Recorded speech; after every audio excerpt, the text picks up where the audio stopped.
Brooklyn Community Board 1. And welcome to our monthly meeting here at 6 o'clock on March 8th, 2023. We have one item tonight that's really has two subsections dealing with the installation of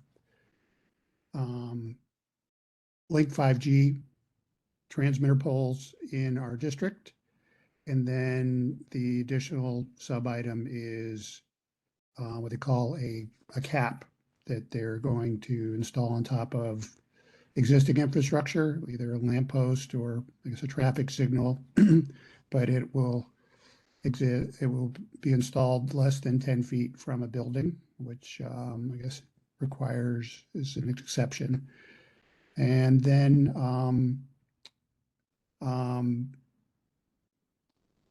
we're going to have is Odette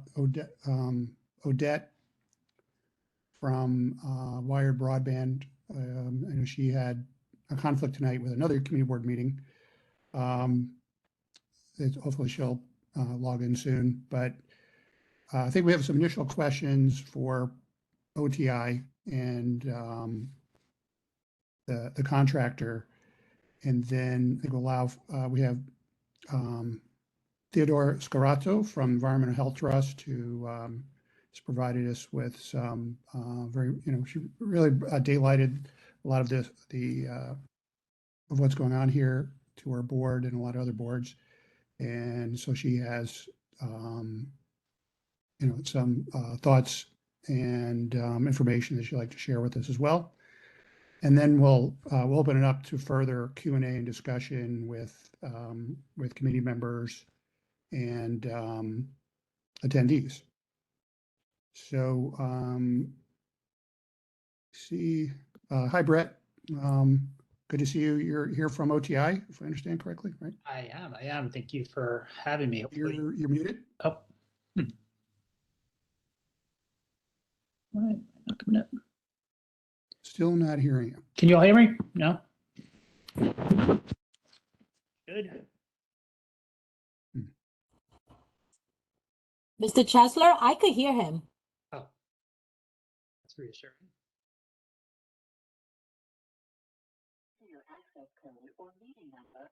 How about now, Mr. Chesler? It shows you unmuted. Yeah. Or if you might just try quickly disconnecting and reconnecting again. It sometimes works. Sure. Can anyone else? We'll wait for it. No Yes, I can hear Brett if that's helpful. And also, yeah, Margot, you're speaking. I can't hear you either. Let me try to call Mr. Chesler and let him know that it might Interesting. be him. Okay, thank you so much.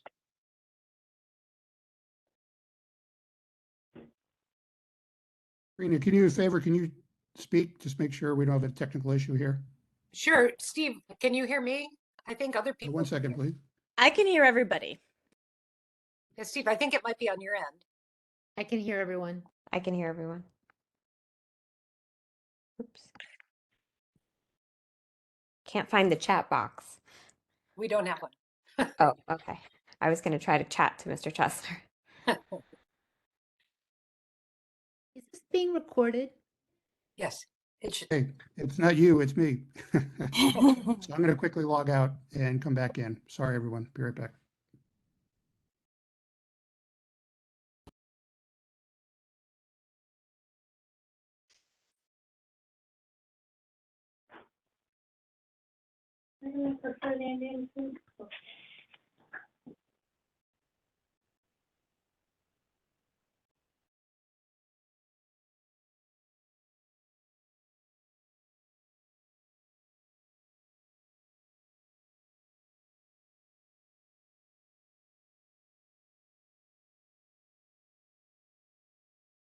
Can folks hear me? No? Yes. Yes. Can you hear us? Interesting. I still can't hear you. I wonder if let me check my audio settings.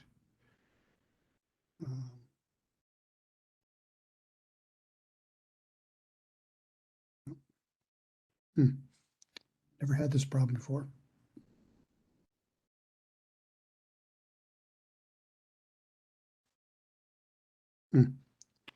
All right, I might have to do, Is there a way to call in that he could call okay, in? for now I some- hear it. Now I hear you. I was just about to do Oh. that. And once I thought about doing that, the digital gods intervened. So, okay. So once again, we're going to start Environmental Protection Committee. And Brett, you're here from Office of Technology Innovation. And are there others from the agency and from the contractor here? Or There are. Thank you so much. And I'll get to our franchisee in a moment. So just, I'm Okay. Sykoff. I'm the only one representing OTI this evening, but thank you so much for having us and very happy to be with you. So Brett Sykoff, I'm the Executive Director of Franchise Administration and Broadband for the Office of Technology and Innovation. Here today, to talk about a couple of initiatives essentially that usually we're just focused on just one, but I'm happy to talk about some of the other things we're doing in this space. But a number of ways, a number of initiatives that the city has been working towards to improve our telecommunications infrastructure, which, as many of you all know, as we all know, as cellular data usage continues to increase dramatically, is sorely needed improvements in our infrastructure. Wireless providers have been deploying new 4G antennas on light poles and in our communities for over a decade. There are several thousand, I believe we have 7,000 installations on city-owned poles and utility poles throughout the city that have improved service as we've transitioned from 3G to 4G and now onto 5G. These installations provide additional capacity where networks are overloaded and can provide new service in areas that are just hard to cover otherwise if there aren't available rooftops or other types of infrastructure that these companies would typically use. So just as we did during the transition from 3G to 4G, the wireless carriers are now upgrading their infrastructure as 5G becomes more and more prevalent. And certainly, as you know, as a city as big as ours, to be left out of 5G, it just would be extremely unfortunate. So in order to effectively transmit 5G, more antennas are needed, simply. While many pole top installations will be converted from 4G to 5G, additional locations will absolutely be needed beyond just the pole tops.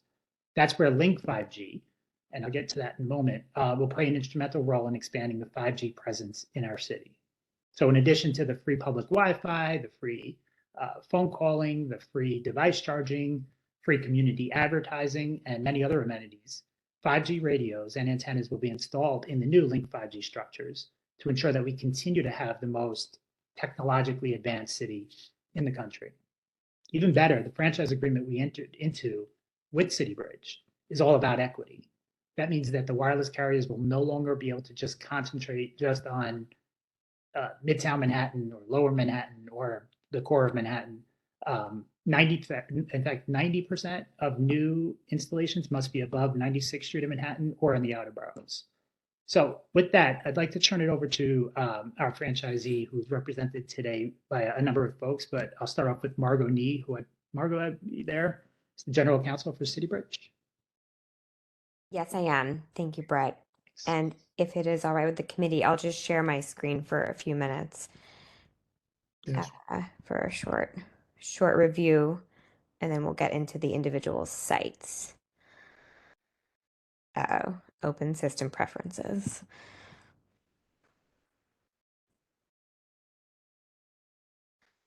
Bear with me just one moment.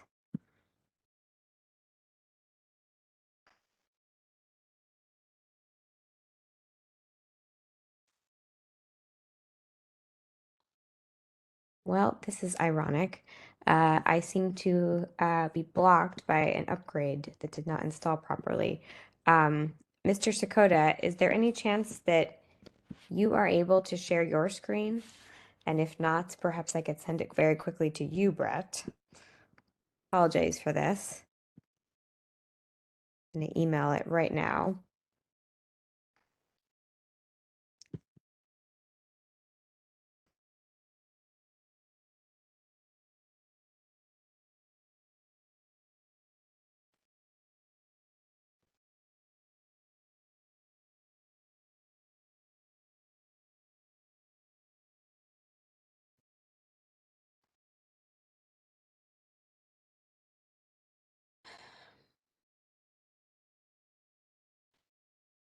All right. Well, thanks, Rob. And I've just sent a presentation to you, Brett and Rob, if either of you get it. Perfect. Here we are. So by way of introduction, I'm Margot Nee. I'm the Senior Vice President for External Affairs and also the General Counsel for Link NYC. And I know we have limited time tonight, so I'm going to go through this very quickly. If we can flip 2 slides down. I think you're probably all somewhat familiar with the existing Link kiosks in the Link program, but just as a reminder, the Links provide 24/7 internet access free of charge to the public, among many other services. They also provide free phone calling anywhere in the US, a touchscreen tablet, which provides access to city services and directions, things like access to 311, city information, and 911 emergency calls. The links also provide free high-speed device charging for mobile devices and, of course, digital displays for both advertising and also public service announcements by the city. And there are about 2,000 of the links deployed throughout the city today, about 60 of which are in your district as of today, in addition to the 6 that we're going to review with you tonight. If we can flip to the next slide, as a reminder, the purpose of Link is really to, as I said, to provide free and equitable access to connectivity and the information and services that I mentioned. And it's helpful to remember that there are more than 3.4 million New Yorkers out there who lack sufficient broadband and cellular coverage. And the links really help to provide both because they provide both a Wi-Fi network and also the fiber infrastructure that is necessary to help bring better broadband options to the outer boroughs and north of 96th Street, as Brett said. If we can slip to, I think, 2 slides down. This is the new Link 5G structure, which I imagine you are familiar with. We launched this structure in 2021, and this is a new upgraded 2nd generation version of the existing Link kiosk. It provides all of the same services I mentioned, plus 5G enhanced cellular coverage. And Link NYC is one of many programs, as Brett said, that is really helping to support closing the digital divide in New York City and bringing increased cellular coverage to areas that either are lacking sufficient coverage today or are likely to have reduced coverage in the near future is just part of our mission. And we do a number of things that also support the city in other ways. For instance, we host gigabit centers in every borough, which are areas that are open to the public and provide free high-speed Wi-Fi and other services. And this is really just an extension of that mission.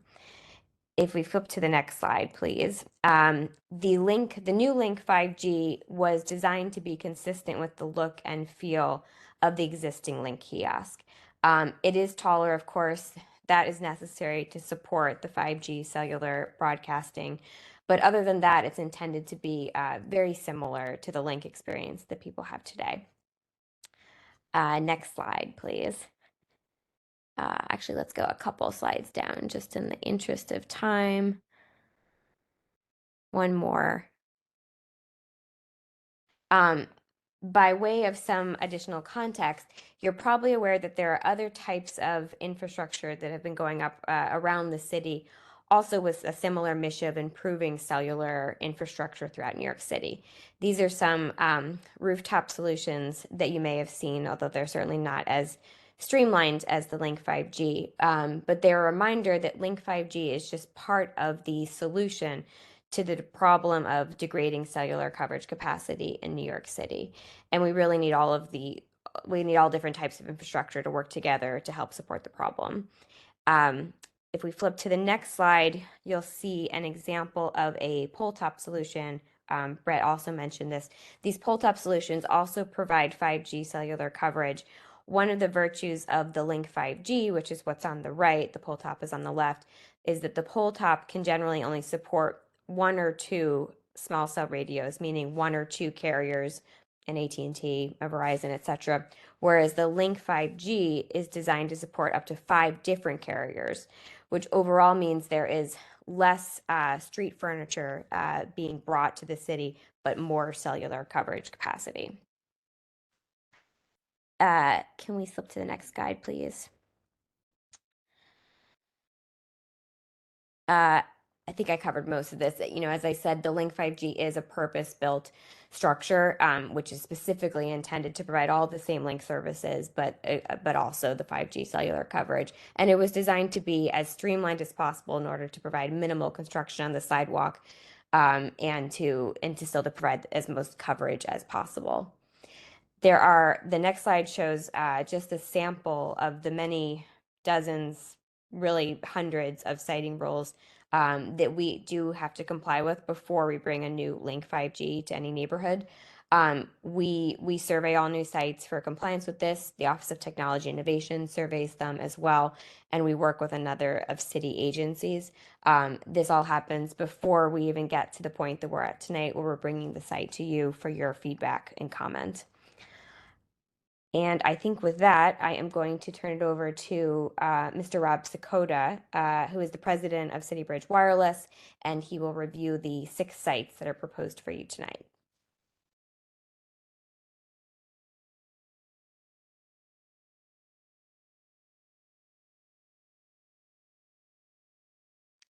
Uh-oh, Mr. Sakota, I'm not sure if I can hear you. Anyone else having that too? I cannot.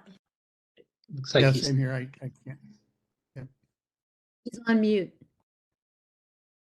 How about now? gotcha. Yep, Good. we have you now. Oh, good now? I'm sorry, All right. what is your first name, please, sir? Robert Dakota. Robert, thank you. Okay, so now I've got volume and I've got, hopefully you can see the screen again.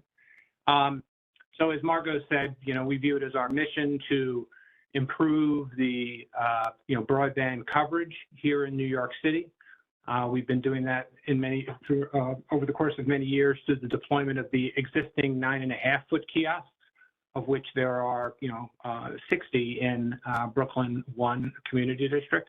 Most of them in, the up and down the avenues, and in some cases sort of fairly heavily concentrated on a number of streets. Today, we're proposing 6 locations for the new Link 5G. I'm going to put them out just so you can see them separately. One of them is in a sort of a large commercial intersection. The other 5 are generally on the sort of western coast, in many cases near ferry stops or along the waterway. Here's a list of the 6 locations. One of them, the first one to look at 640 Manhattan Avenue, is a Link 5G with the ad screen. So it will have the digital display that Margot previously showed. The other 5 we've chosen for various reasons to propose a Link 5G with no ad screen. So that'll take up a little bit less space on the sidewalk, but won't have the digital ads that people are sometimes accustomed to. The first site is here at 640 Manhattan Avenue. This is right at the intersection of Bedford Avenue. I'm sure as you're familiar, this is a fairly busy commercial area. What makes Link 5G a particularly good choice for this area is up and down Manhattan Avenue, I noticed, is a decorative light poles. And the carriers are not allowed to use decorative light poles for the pole top solution that Margot previously displayed. So, options are limited in an area like this for small cells. So it's one of the reasons why we thought a Link 5G in this particular part of the community district would be very helpful to improve the mobile infrastructure. Next slide is at 21 India Street. This is a dead-end road. The Link 5G is, again, Rob, I guess I should notice, is intended to be where the blue arrow is. It's near the end of the road. This site is right in front of a large condominium complex. Across the street from the site, in the left-hand photo, it might be a little bit hard to see, is what is now an empty lot, but what appears to be a development project going in across. And then to your left, looking at the right-hand photo, is the river, and this is one of the entrances to a ferry stop. Again, we think those are good locations, both in terms of improving the cellular coverage, people waiting at the ferry, getting off the ferry, and in terms of providing the free Wi-Fi service. Next is 22 North 6th Street, also along the water. If you're looking in the right-hand photo on the right, behind you, you can see the East River. This site is between two large condo complexes. Next site, unfortunately, when we did our survey, is a little bit obscured by the existence of the street vendor there. I've noticed we've been at this location other times. He's not there. So we would need to, if he likes this spot, we probably need to work something out with him to move him down the street a little bit. But this site right behind the site is actually an empty, or I'm going to call it empty, it's essentially a storage lot. There's no building there, but someone is using it, and there's like a green fence there. Someone is using it for various types of storage. Across from the proposed site are some commercial and condo like office buildings. And again, you can see the East River in the background on the left photo.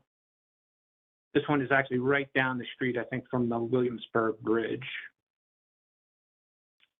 Next site, also along Kent Avenue, which runs north-south along the coast.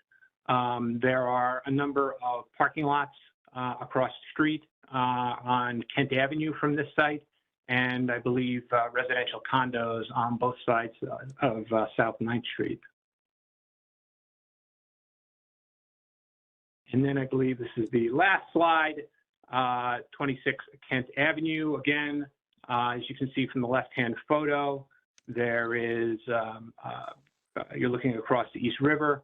That site itself appears to be a development project. It looked like I saw the sign there, sort of mixed-use commercial residential.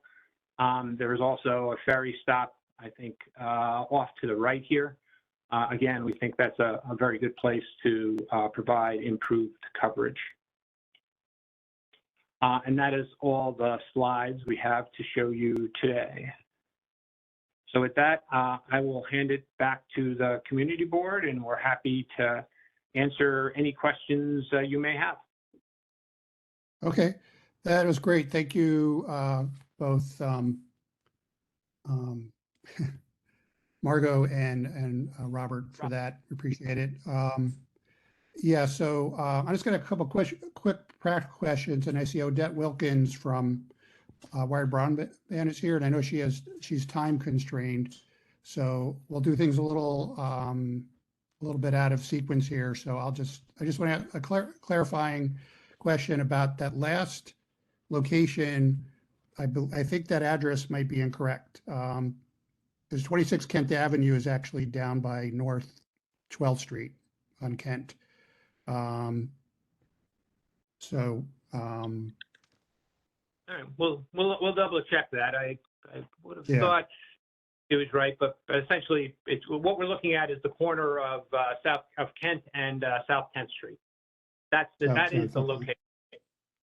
Yeah. Okay.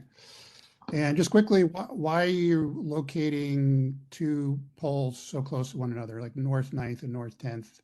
I mean, sorry, South 10th and South 9th. I think what people are looking for here, again, is given the number of people, I think probably in this area, the coverage is particularly poor. We generally don't cite, or we are not allowed to cite sites within 200 feet of each other. I think there's more distance here in this case, but it is our understanding that the cellular carriers are looking at this particular location and thinking, there's a need for some significant improvement in the coverage. Okay. All right. All right. Well, we'll circle back in a little bit with some more practical questions in general, more questions. Hi, Odette, welcome. And so I know, did you just have just some things to express, or did you have a presentation or? Yes. Yes, I do. And excuse the noise in the background. I'm in City Hall because I'm going to be going to another community board meeting very soon. But I just wanted to say that in terms of a gap in service, first of all, I'm president and general counsel of Wired Broadband. And I just want to say that in terms of a gap in service, a number of times OTI has been asked to provide records or evidence of a gap in service. And they have not been able to provide any evidence of a gap. What they're talking about is a gap in anticipated service, a capacity gap. And that is not protected under federal law in New York State.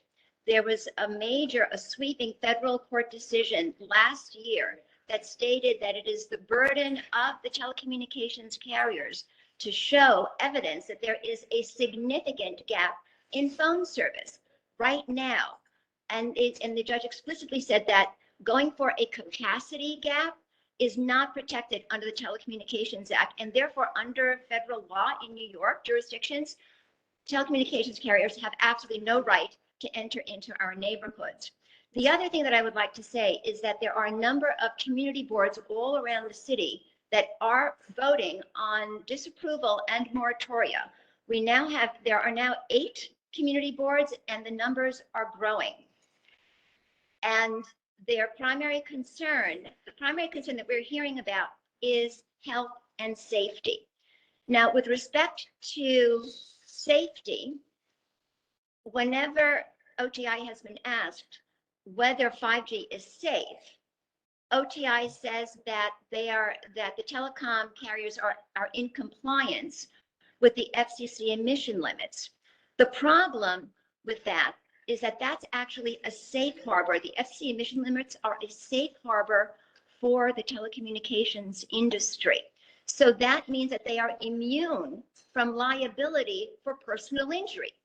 So you could be injured and you have no cause of action because that is a safe harbor for them. That is not a safety standard for the public. And Theodora will go more into that in terms of the case that she's been involved in. So let me see if there's something else. Yes, in terms of public safety as well, I just want to mention that these cell towers do catch on fire. It doesn't happen often, it happens rarely, but when it does, it can be very catastrophic. And there was already a cell tower fire in Brooklyn in 2021. The other issue about safety is that there is an insufficient fall zone for these Link 5G cell towers. By a fall zone, I mean that if there is structural failure, there has to be a circumference, at least the height of the cell tower, so that when the cell tower falls, it does not hurt other people.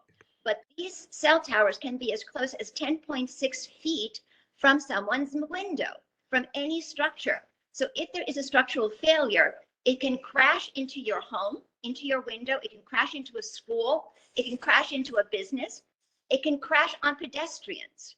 So there is an insufficient fall zone. And those are the major issues that I would like to express. Now, the last thing that I would like to talk about is the digital divide. First of all, the US Government Accountability Office said that 5G is unlikely to remedy the digital divide and in fact may exacerbate it. And the National Digital Inclusion Alliance gave testimony in Congress saying that if these are supposed to be for minority communities, who's going to be able to afford a 5G phone? That alone would be a barrier for any kind of bridging the digital divide with 5G. And in addition, HUD, the federal agency, treats cell towers as nuisances and hazards and will not provide a mortgage for anyone trying to buy a house within the fall zone of a cell tower. So that is not going to help the digital divide, because if someone wants to sell their home in a minority community, they will experience a devaluation of their property values most likely. So those are the issues that I would like to raise. And thank you very much for having me. Thanks a lot, Odette. really appreciate your comments. Either OTI or City Bridge like to respond to her comments. I don't want to speak for City Bridge. They're welcome to chime in. But I would just say from the city's perspective, we've been the purpose of this meeting from our standpoint, and why we're happy to attend and why we're doing what amounts to a robust community outreach effort, which includes sending letters to community boards and council members and borough presidents and bids and attending these sessions, meeting local elected officials for site-specific feedback is what we're asking for. We're asking for members of the community who live in the community to give us, tell us where there may be a better location for one of these links, where it might be better suited, and if we can go back and go look at the extensive siting criteria, as I think Margot mentioned, there's over 100 different siting criteria that we have to work with to site these things: distance from light poles, distance from curb cuts, distance from fire hydrants. We'll go ahead and try to do that. So yeah, there is a lot of misinformation being spread from folks who do not live in the community. And yeah, and to the extent that there are safety concerns, and I do want to address that, I don't want to dismiss that. We, as the city, as the municipality, cannot make citing decisions based on perceived health or safety concerns. That is solely regulated by the federal government. The federal government has the sole authority to regulate RF emissions. What we do, and what we've been doing for well over a decade, is ensure that all of our telecommunications franchisees are in full compliance with those federal, the FCC, the Federal Communications Commission, with those federal guidelines. And if they're not, then the sites can be yanked down off the streets, removed, or otherwise remediated. And we even go a step further and ensure that they are tested periodically to ensure that, once again, that they do comply with those federal levels and guidelines. So again, turn it over to City Bridge if you have any additional comments, but otherwise, I'd love to hear more from the community. No, just to say, Brett, as you said, all of what we do is regulated by the federal government. We believe that the health studies have shown there is no ill effect from cellular communications. Cellular communications has been occurring on a large scale basis for 30 years in the United States. This is not anything new. To the extent that something is new, that is the 5th generation of mobile phone services. They are, for the most part, a continuation of services previously provided. The one new aspect of 5G is that it operates at higher frequencies than some of the older services. But what that means is that at a higher frequency, signals generally penetrate building walls and other surfaces to a lesser degree than services previously provided. And many of these sites are going to be lower power than some of the sites that Margot previously showed on her presentation. So it is our belief that there is really no basis for some of the allegations that have been made with respect to 5G deployment. May I respond to that, Steve? Yes, please. Okay. Go ahead. Well, first of all, the Public Design Commission directed OTI to obtain community input. They did not say that it was limited to where they were going to site the towers. They asked for community input. That is the directive that OTI received. So that is incorrect. And secondly, in terms of safety, as I said, the FCC emission limits are a safe harbor in order to provide immunity from liability for any personal injury. They are not safety standards. And thirdly, the insufficient fall zone was not addressed in case that there's structural failure and it collapses. The other thing is that there has been FCC capture, as FCC is a captured agency, and there's been quite a bit written about that. With respect to the adverse health effects, that is established. Even one of the major telecom carriers that is providing these services in 2000 commissioned a study with the scientists from Hanover University at the Ecolog Institute, and they found neurological disorders, immunological disorders, and risks of certain types of cancer. And also, this technology is completely new. It is beamforming technology. It puts out beams, and it is not something that we've ever had before. And this is now only 10 feet away from people's homes. So I would like to correct the misinformation that OTI is spreading. Thank you very much. Thank you, Odette. Any further response from OTI or City Bridge? Nothing for me. Thanks. Okay. Should I present just a bit now, or should I go later? Because I thought it might be useful for me to share a few important things. Okay, that makes sense. Odette, do you have anything further to add? I know you have to go. Okay, I guess not.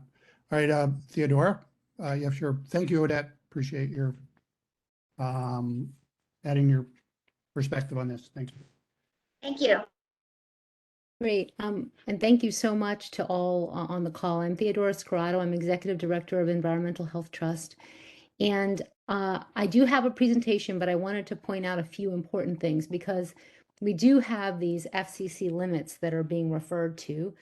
I had written the OTI and haven't received an answer to the question about these FCC compliance reports because there's discussion about them, but we haven't seen them. So in other communities, they say they want the testing of the radiation levels before and after. Some communities do. I don't know what New York City's actually, what the protocol is because I haven't been informed of it. But we've asked for those tests. I've done a FOIA for those tests. I know Odette has done a FOIA for those tests. I haven't received any of them. One of the problems that we have in this country is that there isn't oversight on this issue. So there's no, the FCC is not checking that those tests are done in any specific way. There's no review of them. There's no follow-up on them. And that would be a really important piece to this issue. So I think I sent you the letter, Steve. I know I sent, I don't know if OTI, if you've received the letter that I sent 3 times, but I have sent it. The 3 questions that you Yeah, those were 3 questions. I actually have many questions that I asked, like where are the reports and so Yeah. forth. But those are like the 3 main kind of core questions. I can resend it to you, but there's no RF compliance tests that I've seen that have been shown. And the other thing that is really important is, and I understand that you're bound by this issue of the FCC limits. Let me just share my screen briefly. I can do that. That requires, wait, sorry. Let's see, screen messages. I might just have to do the whole screen. And you see the whole screen here. So I can't figure out how else to do it. Sorry about that. So this is an example of a study that's done looking at compliance. I don't know if you can see the picture properly, but this is a study that looked at the radiation level in South Carolina with a small cell. And they found very hot spots near the areas that were closest to the antennas, which of course makes sense. But the scientists who are some of the eminent scientists working in the field of health effects, actually, Leonard Hardell was a World Health Organization advisor, cautioned that these levels get very high near the main beam of the antenna. And what is being put up in New York is not, even a small cell. It's 5 carriers. I don't even know how many antennas there are. What are the antenna systems that are being put up? And this is a question that was in my letter. It's specific to the specific kiosk that you're discussing, or, poll. What are the types of antennas putting in? What is their exact modulation for each specific type? What is the power? And where are the RF compliance reports? And that's very important because while it's true that the radiation of the higher frequencies penetrates the skin most intensely, and quite intensely actually, but it doesn't necessarily penetrate inside in the same way that the lower band frequencies do. 5G uses low and mid band that very much penetrate the body. And just as an example, this is the kind of science that I work with. This is a European Commission report looking at the far field and into various models of humans. They have simulations they do with that engineers do. We have engineers we work with using supercomputers. This is not one of our studies, although we've published several, but it shows how children are more exposed. The lighter colors show the higher rate of absorption, and it goes from white to yellow to orange to red to purple to blue to show less absorption. And what this is showing actually is how children have more exposure, which we know from cell phones and so forth. The one thing that we did is sue the FCC because their limits have not been updated in 27 years. The FCC has not reviewed all of the science to make any kind of decision. They're not even a health and science agency, so they really can't review all of the science. They need our federal agencies to do their job, which they're not. There is no federal agency in the US government that has looked at all of the science to make a determination if FCC limits are safe, and certainly not for cell towers. There's actually none that have jurisdiction over cell towers. The decision from the court, the US Court of Appeals in 2021, was favorable to us, Environmental Health Trust, and some other groups. We were the lead petitioner. They found that the FCC had acted arbitrary and capricious in their decision not to update their limits, and they've been ordered, and were ordered a year and a half ago, to address the issue of long-term exposure, children's vulnerability, testimony of persons injured, impacts to the developing brain and reproductive system. And they also have completely failed to address environmental issues. It's been a year and a half. They have not responded. There's been no response from the FCC. And that's because there is nothing that they can provide, because no federal agencies, as far as we know, are even looking at it. In fact, I just got a letter from the EPA again today confirming that they're absolutely doing nothing on this issue. So the questions that I think are very important are, where's the master plan? Where's the data gap documentation for every specific poll? Every poll that you have, where does it fit into the story? Why do we need it there? And where's the data showing that will even solve the digital divide issues that are being raised? Where are the compliance reports, the real world measurements, the technical specs on the power? Without that, we don't have that kind of information. We are asked regularly, what do you want to say about the health effects? I can say there is no lack of studies. And in fact, our president, and I have a paper coming out actually next week, and the chief of OBGYN, the former director of NIEHS, published a paper last week saying we must reduce exposure. We cannot assume 5G is safe because we know that the lower band frequencies have all of this science showing harmful effects at low levels, or seemingly low levels. So that is what I offer to the group. I also know there are 8 or 7 community boards that are offering disapprovals or calling for moratoriums. I can give you that list. I can answer any question on the science, but also the regulatory gaps that we have. And our recommendation is that the city go back to the drawing board and come up with a more responsible placement for these antenna systems, and also ensure fiber, because I think Margot, you said something about how these poles would allow more fiber or something like that. And fiber is the answer. We should have fiber optic to the home to meet people's needs in the home. So are they not, is it that there's not fiber? I don't know. So I guess my question is, where are the RF compliance reports? Thank you for listening. Thanks a lot, Theodora. OTI or City Bridge, any response to? Yeah, I'll just say very quickly, what was noted by Ms. Corrado and has been noted a couple of times at different community board meetings is the lawsuit against the FCC. But what she's leaving out is the FCC did a multi-year long study to see if the RF emission levels or guidelines should be changed. It wasn't just a decision they made not to re-examine the permissible levels of exposure. They had a multi-year long study and determined and concluded that it did not need to be changed. So it wasn't, they just didn't act. It wasn't like they just didn't act. They acted, they reviewed it, and made that determination. So those are the bounds of the law that we work under. And then one other quick note, as I noted again to Ms. Corrado and Ms. Wilkins a number of times at various community board meetings, none of the Link 5Gs that have been deployed, there have been dozens, currently have the 5G equipment.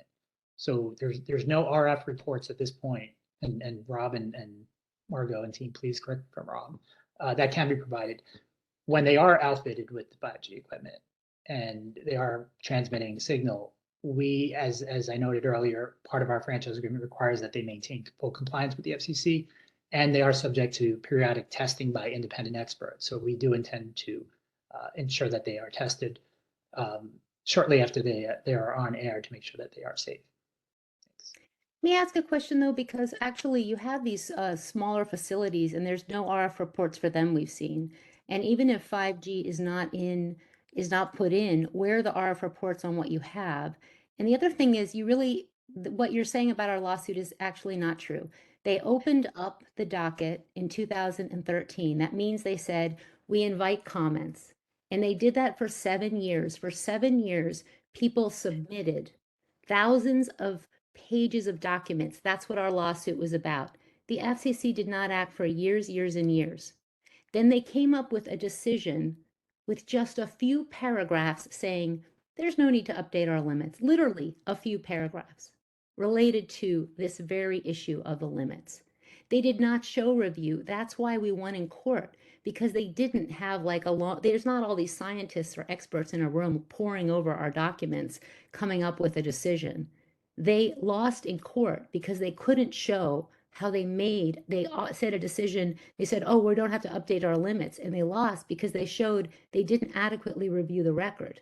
That's very important information that you should know. And actually, former workers for the FCC who've now retired are now speaking out on that. And you can go read a ProPublica report to see more about that. In fact, one of the members that you will read about in the ProPublica report was part of that, was the FCC and the expert that understood the issue of radio frequency. And now he's speaking out on the other side. So it is not, I'm sorry, fair to say that the FCC had some long review that they were doing all this work. It showed that they didn't really do the work, and they didn't even show how they did the work.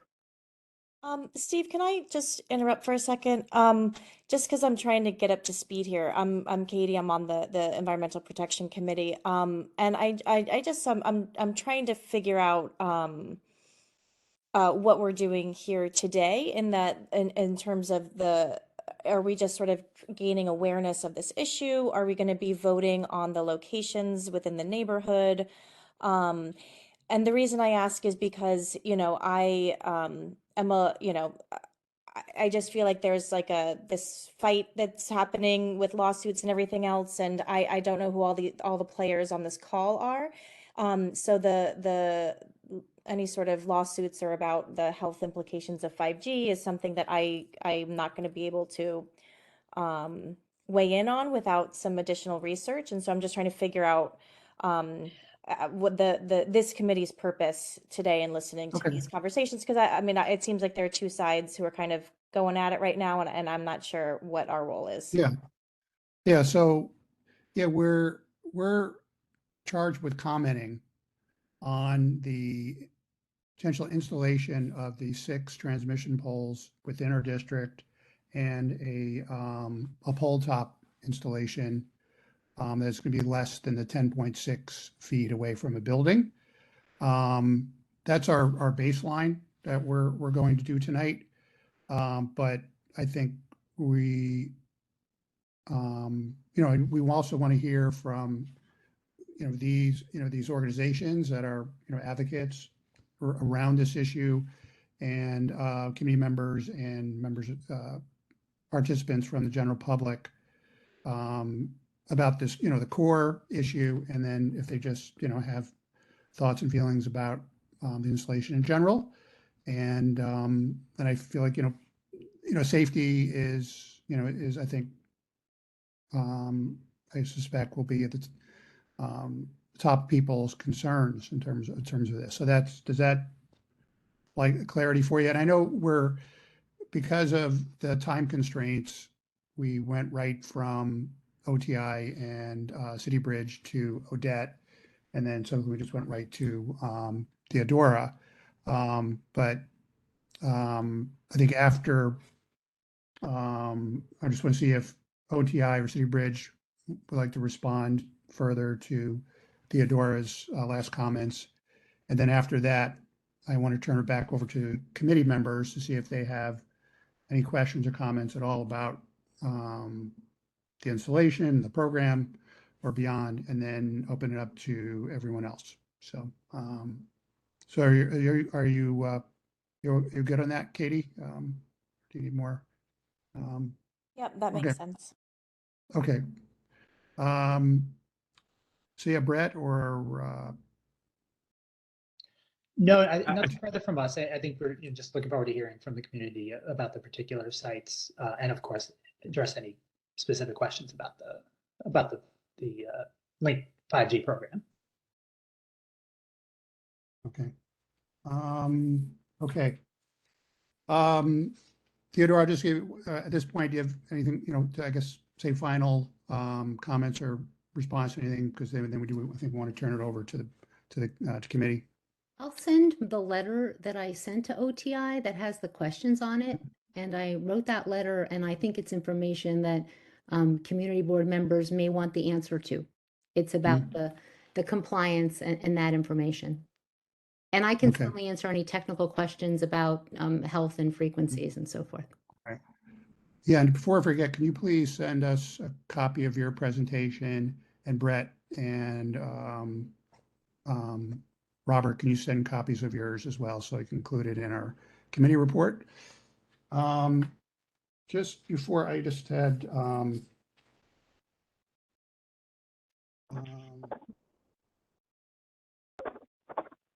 okay. All right. First, I'll turn it, any committee members who have questions or comments for OTI or beyond. All right, Katie. Oh, Yeah, Yeah. in the locations, in particular, as we were going through them, and if you had mentioned a rationale, then I'm sorry I missed it. But they're very obviously all along the waterfront, right? And so, if it seems like there's a kind of large swath that of potential sites that are not on the waterfront that are probably in need of service. So I'm curious, and just in thinking about Community Board 1, the waterfront has received the most investment. It's generally the most affluent area of our district. And so, when we're talking about kind of serving the underserved or looking at locations in terms of equity or bridging the digital divide, as was mentioned. I wonder if the waterfront is the best location for intervention. And so that kind of overall assessment or aside, specifically, there was one on Bedford and Manhattan that if it was not an anomaly in the waterfront locations, and that one, if you aren't aware, and I'm gonna talk with my North Brooklyn Parks hat on for a second, that we're working with DOT on making that area into a public plaza in Bedford between Manhattan and Lorimer. And so if you actually do it around the corner, it would be part of that open street public plaza as opposed to Manhattan Avenue. That was a little bit right there. When you mentioned one at in front of the Greenpoint Ferry at the end of India Street, I'm curious if you considered Greenpoint Playground, which is across the street and kind of has a more family type of usership that might be able to access that. And I wonder if you could still offer the ferry folks access, if it is a little bit further down. Katie, do you mean down at the end of Franklin as an alternative location? Is it Yeah, Greenpoint Playground? Okay. Greenpoint Playground. And I had the same comment that Steve, I think, had the same reaction with the 9th and 10th and the proximity there on South 9th and 10th. And otherwise, yeah, you know, the choice to kind of put it, you know, to invest this expansion on the waterfront. So I can take that. So you are correct. 5 of the 6 sites are along the waterfront. There are, you know, when we looked at Community Board 1, what we did notice, as I mentioned before, there are 60 of the existing kiosks in Community Board 1, and actually very few, or frankly, very few of them are along that area. So for the most part, the placement of the Link 5G kiosks that we were proposing are not in the areas where we had previous deployments. We're trying to spread things out a little bit. Some of the interior areas of Brooklyn 1 do have a significant number of the existing kiosks. That's not to say that all areas of Brooklyn 1 do. You know, the reality is we are going this across the city, and I would say on an incremental basis. While we're asking for 6 sites tonight, this is not the end of the story. This is a program which is going to continue for several years. And what we're doing is trying to address the areas where we think there's the biggest issue with respect to the need for improved infrastructure. But that's going to change over time. There are going to be new areas probably not along the waterfront, that we'd be coming back to you in the future for. You know, we had to start somewhere.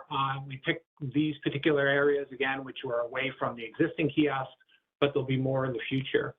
With respect to your specific site comments, if you could let us know exactly where this the plaza you mentioned off of Manhattan and Bedford would be, we can take a look and see if it would make more sense in that location. On India, or the one near the ferry, were you proposing that we put a separate one over by Franklin or move the one? I wasn't sure what you were, what your thoughts were on that one. I was thinking of it depends on the purpose, because you know, what I was suggesting was a little bit further north, but which I think wouldn't serve the purpose if your purpose is to provide better wireless to the ferry folks at the End Street Pier. I was thinking more about the kind of quantity of parks users, I think, is greater a little bit north, and in particular around like the Greenpoint Playground area. What I'd say to that is probably, you know, we would look at that area in addition to the one we already had and try to place them so that we have, you know, a coverage, but to your other point, perhaps not placing them too close to each other. But at least with respect to the existing site, I think the hope is that we can reach a little bit inland, but still have enough range to cover people out on the ferry pier, I think is probably the thinking with respect to that particular site. Yeah, I think that's a good question, Katie, because just in terms, yeah, I don't know what the, you know, the ferry usage numbers are during peak times, but the area where she's referring to at the, you know, the end of Franklin Street, there are 6,000 apartments that are in development down there. It's probably close to halfway finished. And one new park down there was expanded, Newtown Barge Park. And a second park, which will be 2.5 acres, is looking to break ground, I think, in the next few months. So that'll, you know, I think it's definitely an area to look at. If not, you know, in this round, the future round. Anything else, Katie? Okay. All right, I don't see what else. Katie Napotarski.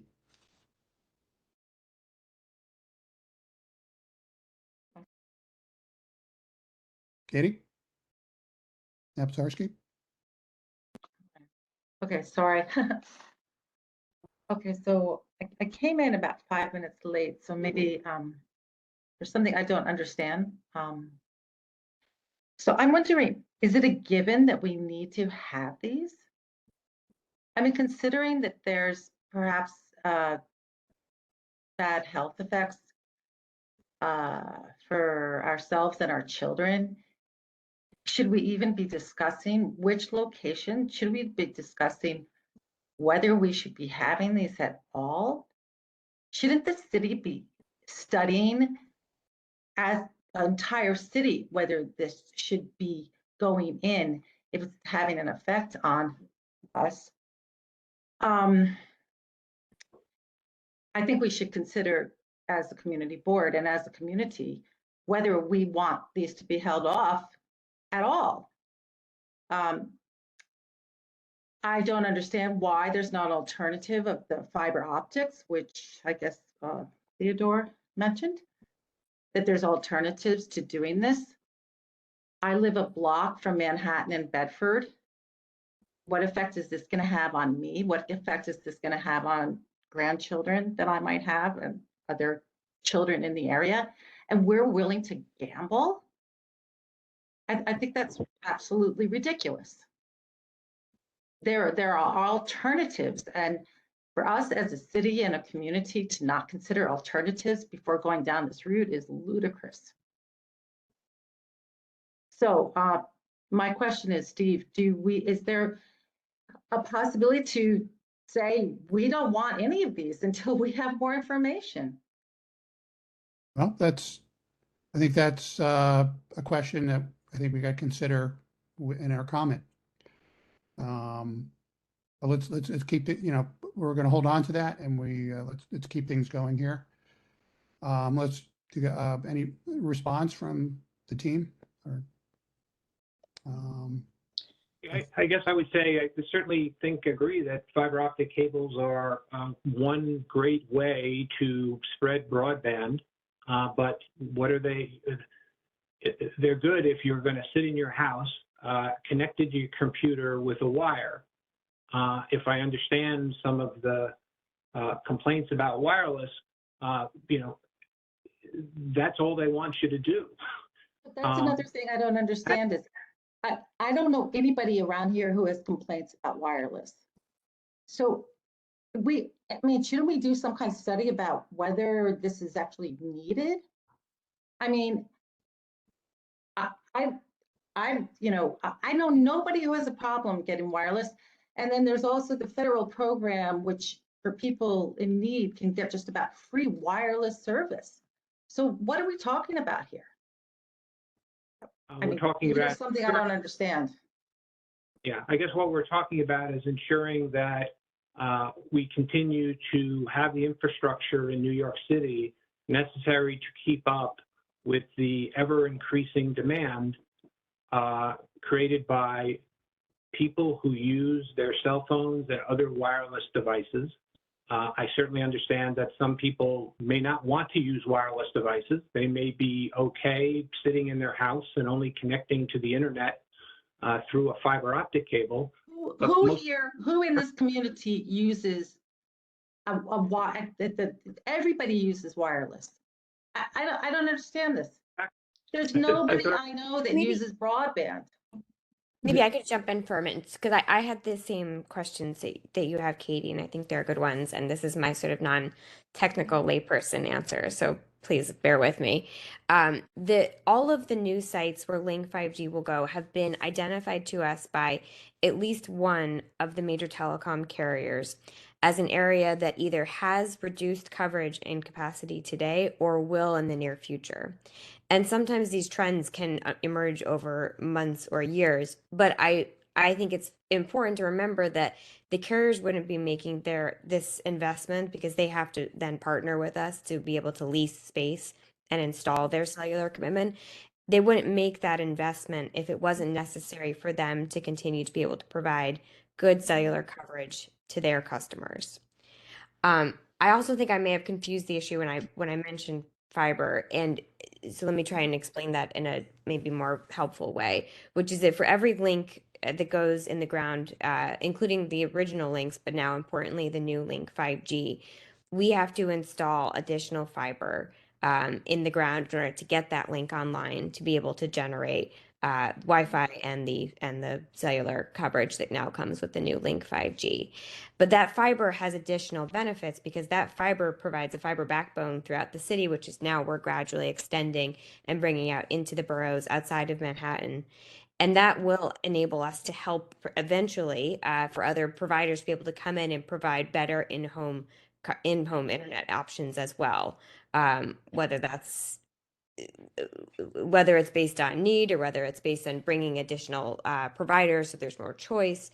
It will ultimately benefit both your wired connection and your wireless connection as well. Wasn't Verizon supposed to do that? Isn't Verizon Weren't they supposed supposed to do to what? install additional fiber basically throughout the entire city? And I remember at one point during the de Blasio administration came out that they had reneged on their commitment to fully roll that out. I'm just wondering Yes.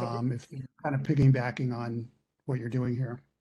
So Verizon has it's known as a cable franchise. So they are competing with Altice and Charter to provide cable services. And as part of their franchise requirement, they are required to build a fiber network, a fiber backhaul network throughout the city to ensure that everybody has access to it. But that's specific to if you want home internet through Verizon, it is 100% fiber. But that's not just general fiber that can be used by other parties.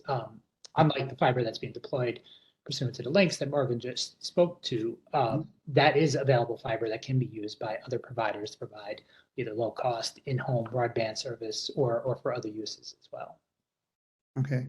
And then related to that, so who is paying for this? Like where were the investment on laying this extra fiber, installing the poles and the caps and the infrastructure that would go in the poles, et cetera, and then usage going forward?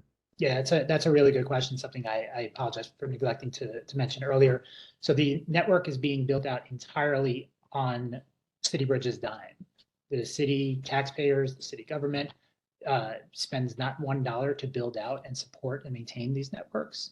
And in fact, the city gets revenue from City Bridge for certain uses from the advertising revenue and eventually from the 5G revenue. So there's not 1 cent that the city individual or the government pays to support the network.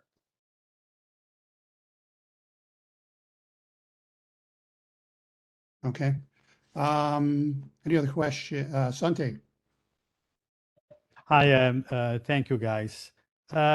Well, as somebody else said, I don't know technically that much. Probably I read more along the way, but I have opportunity to read, a little bit what is happening in Europe. I'm Italian, also in Italy, and generally to share what I understood that there is in Europe a strong, has been for a few years, a growing opposition.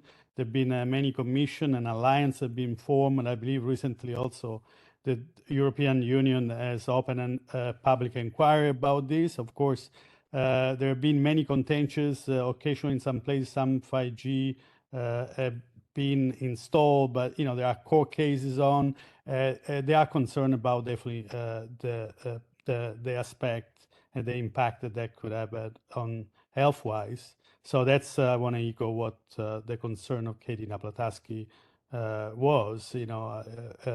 That's something I would not rush. I believe we should be opposed. As a resident here, I would be opposed, to something I would not know what the effects are.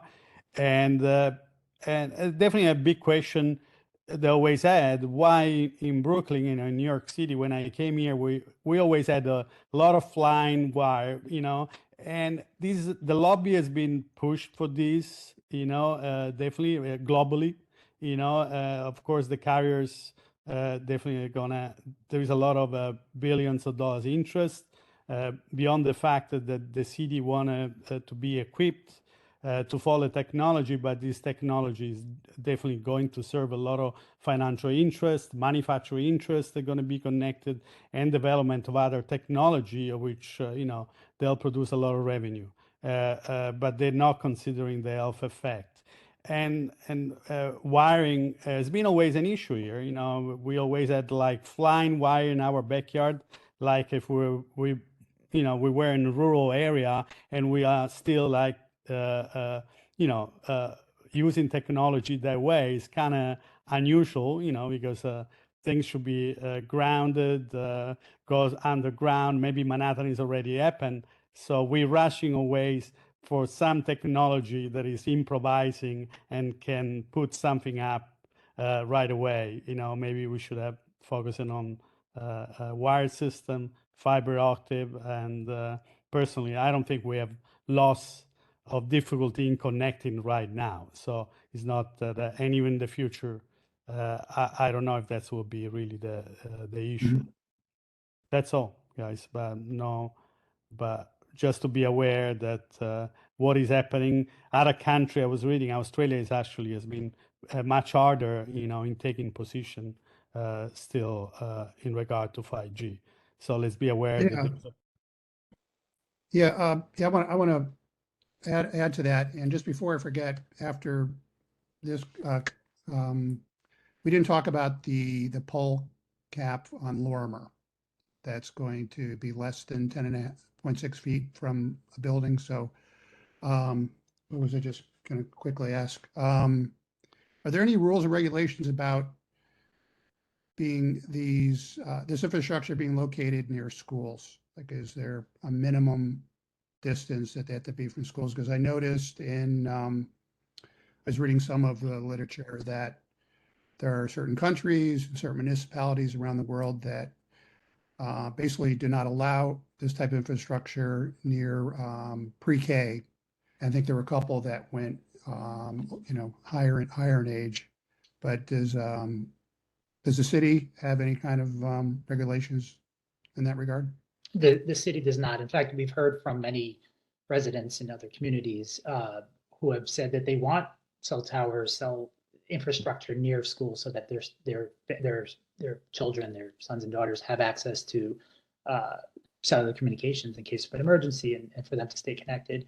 And I think it's maybe a good time to bring up, I've heard, I think 10.6 feet a couple of times. And I should just note that there is no distance, there's no proximity requirement or minimum proximity requirement related to the links or the pole top installations.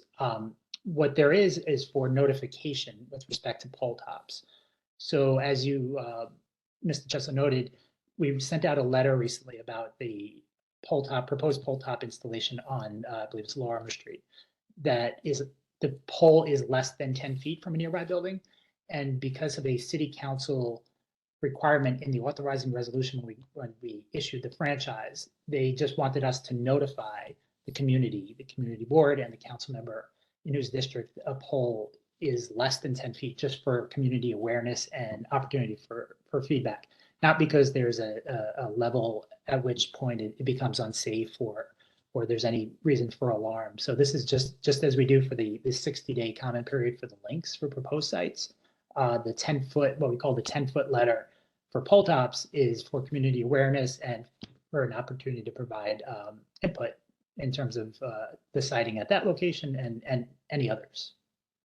Okay, yeah, just for people know, it's between Shoals and what's the other street begins with an S? I have it. Up in front of me, sorry.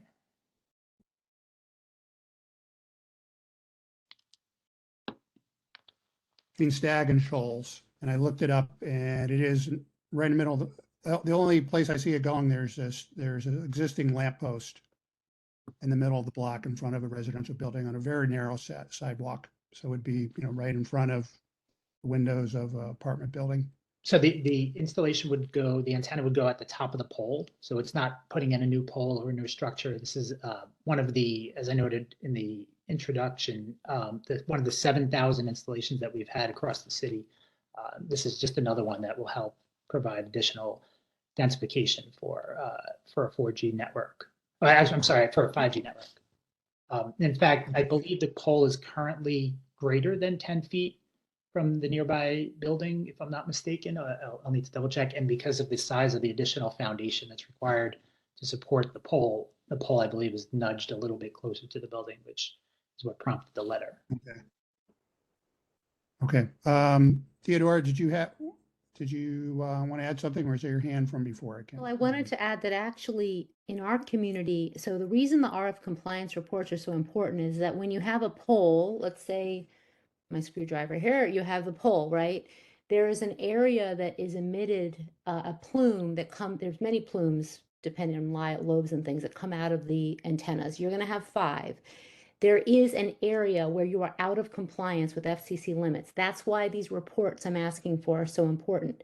In our community, when we tested a very small facility, we found that the building had to be 10 feet away in order to stay compliant, because if you were closer, you'd exceed FCC limits, which we don't consider protective, but if we thought they were.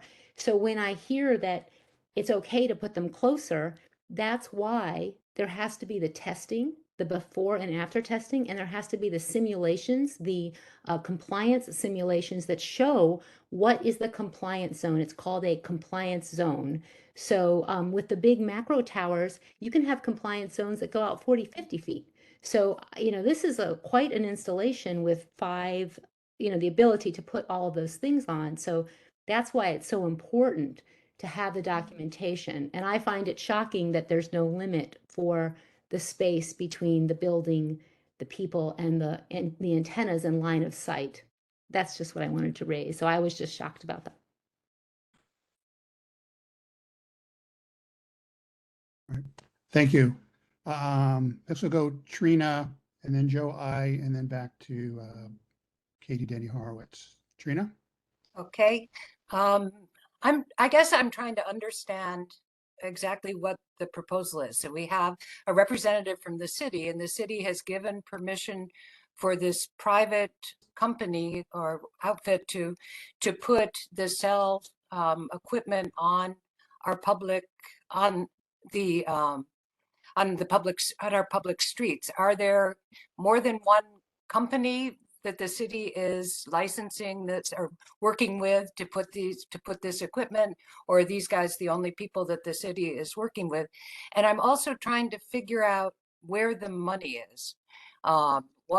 Where is the profit for the company? Because if the city's putting no money into this, is it people like Verizon and AT&T that pay for this kind of equipment, pay the provider? I just don't understand the mechanics of what we're considering. If you guys, sorry, if it's layman and it's naive, but it'd be great to really better understand it. No, those are really good questions. And again, I should apologize for not bringing that up earlier. So this is a franchise. This is a franchise agreement entered into between the city and CityBridge. We have one franchisee in this case to deploy these Link 5G structures. And what the franchise essentially does is allows this private company, as you noted, to get access to the city property, in this case, the city streets, to provide a commercial telecommunications service. So that's the very nature of a franchise. We have other telecommunications franchises that I talked a little bit about, the pole top franchise, what we call the mobile telecommunications franchise, which there are a number, I think there are 12 companies that have access to city light poles and utility poles to deploy telecom services. Then we have a number of other types of franchises, cable franchises, information services franchises, and others. But to your question about the money, essentially, 100% sure the city has not invested 1 cent into this program.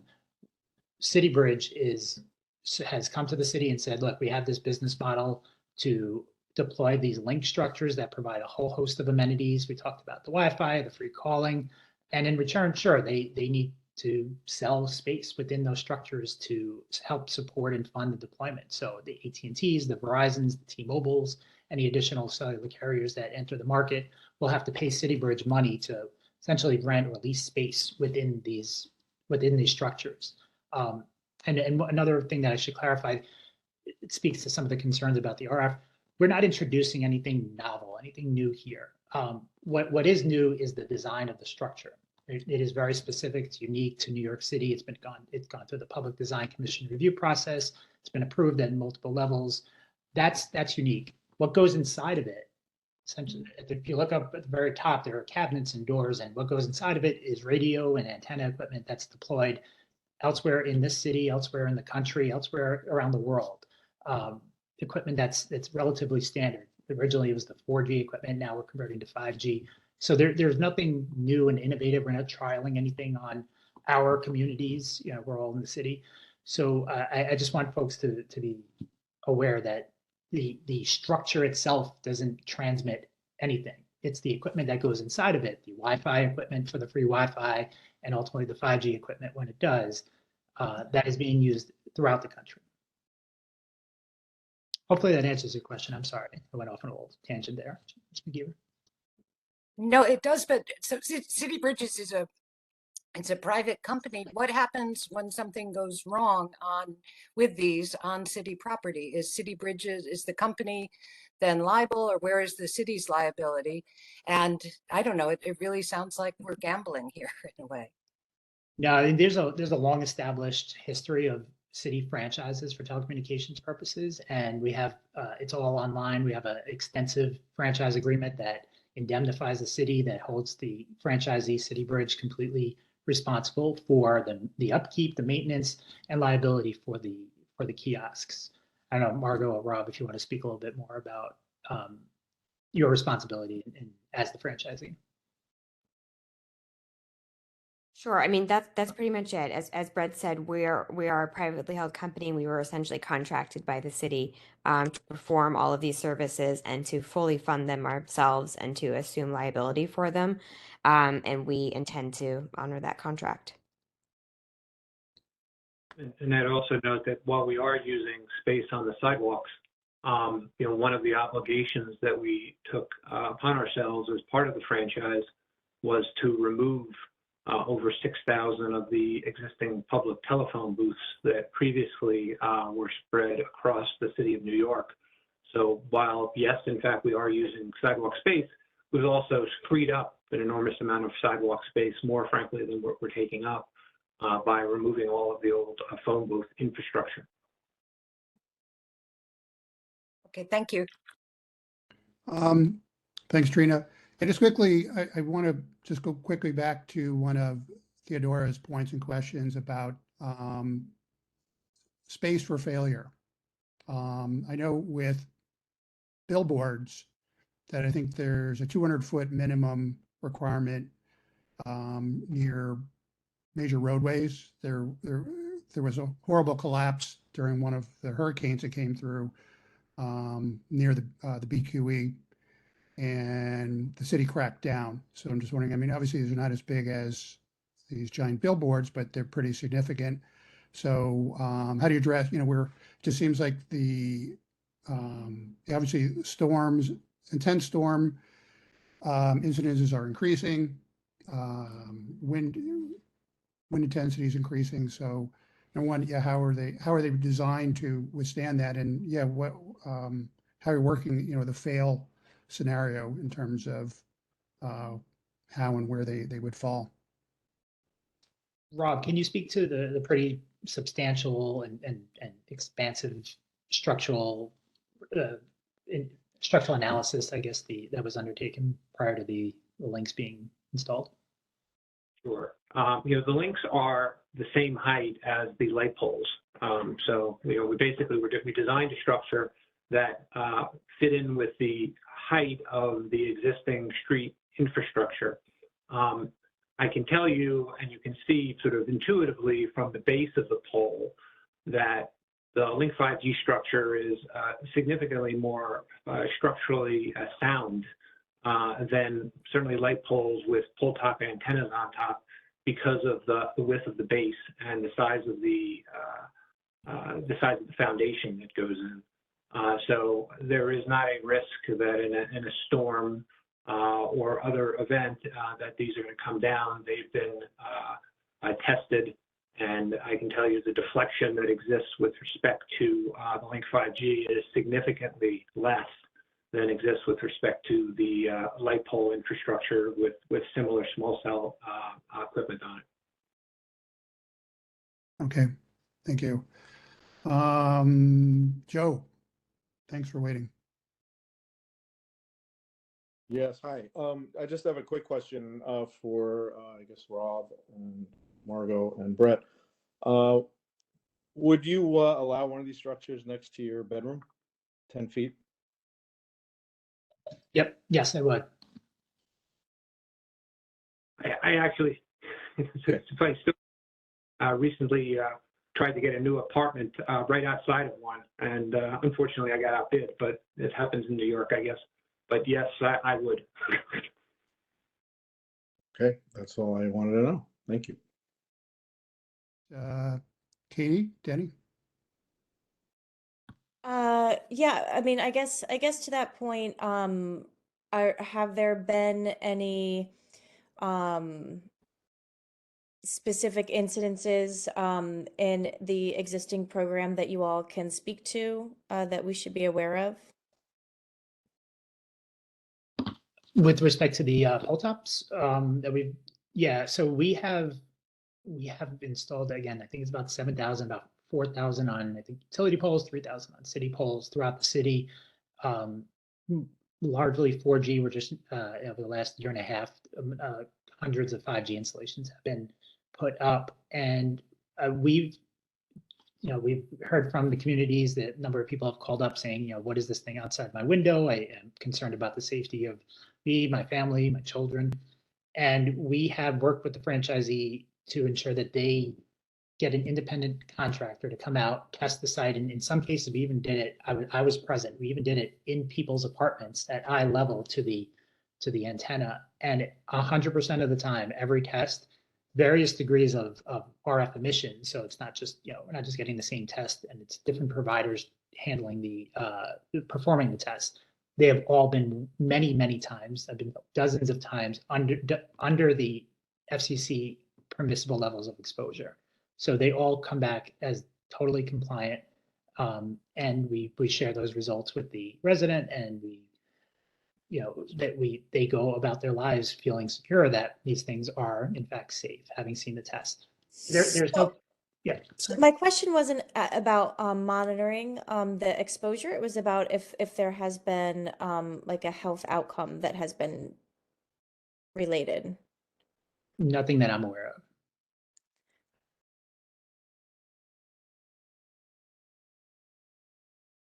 Okay, thanks. Thanks. Okay. Christina Zill. Yes, hi, hi, Steve. Hi, everyone. I'm a longtime resident. I don't represent any community organization or friend group. Aside from being very technically not knowledgeable about any of this, it just makes me feel very uncomfortable. 4 sites right by the water. What happens with another Sandy? What happens to salt water corrosion? What happens to, I don't know, one of the buildings there floods? How is this guaranteed secured? Putting something by a playground, that definitely just does not fit the bill for me. And if you walk up and down Manhattan Avenue and somewhat on Franklin, you can see these, probably it's 3G or 4G on top of our apartment buildings. And going back to what Katie had said earlier, I don't have any problem anywhere in Greenpoint with, cell phone service. I think that we should just go a little bit more slowly. And the technology, it just seems archaic to have stuff on the street.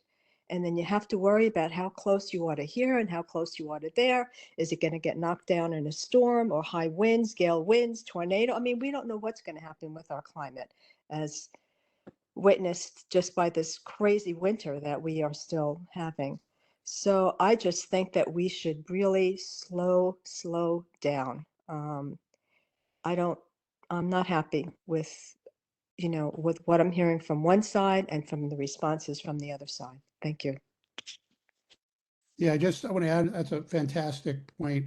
Hurricane Sandy flooded, the East River and Newtown Creek flooded Greenpoint and Williamsburg extensively, beyond Franklin and Kent Avenue. So how will this technology weather that weather? Rob, can you speak to the engineering and how flooding was taken into consideration. Yeah, I mean, ultimately, obviously, if the structure loses power, which obviously occurred in many instances in Sandy, the structure will also lose power. We do have a backup, a battery which operates just for the 911, so that will continue to operate even in the event of a power outage. But if the Con Ed service goes out, say the 5G signals and other things on the kiosk won't continue to work. Yes, there is potential that there could be a flood, there could be water in the system, but we've designed it so that once the waters recede, we'll go through and do a cleanup and we'll restart. We don't believe there's going to be significant damage. A lot of the equipment in the structure is it's a tall structure. A lot of it is going to be at higher levels. But to the extent there is water damage or other, we'll just make sure we repair it before we restart the service. Okay, thank you. Sue Peters. Can you hear me? Yes, hi, Sue. Yeah, the floor is yours. Thank you. Thank you for letting me talk. I'm a resident of New York, and I've been educating myself over the last couple of years about this issue. And I just want to say to Katie and to the whole board that you can go to, and I'll send it to the chair, a link on January 25th, 2023. In Queens Community Board 1, they had a public meeting. There's like 150 people, it's huge. And they recorded the whole thing. And we had City Bridge and OTI there, they talked. And then we had 4 people talk. And one of them gave a very detailed, really emotional talk about he's a resident of Astoria, Queens. He had to move out of his house because of a cell phone on right outside his window. And he had illness from it. So I'm not sure how the city can say they don't know of health effects from this radiation. And the other thing I want to say about listening to this Queens Community Board 1 meeting is one of the speakers was a New Hampshire commissioner. He was on a commission in New Hampshire that was legislated by the legislature to investigate this technology in New Hampshire. And he speaks to Queens Community Board 1 quite extensively. And I just want to say that his name is Kent Chamberlain. He's an engineer.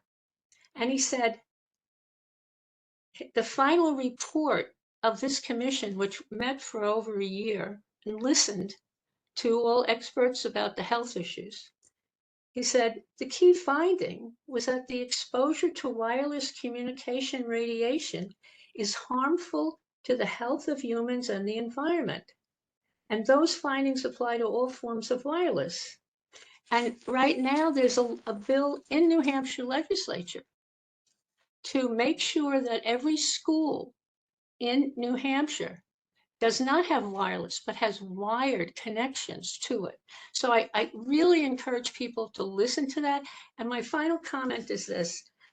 What's most upsetting is that, you have someone like, like Sante Maselli, who can go and do research in Europe and come up with people from the government questioning the health effect. But here we have people from our city government. There's no question from them that there's health effects from this. That's the most distressing thing for me. Thank you. Thank you very much for that. A response from OTI or City Bridge?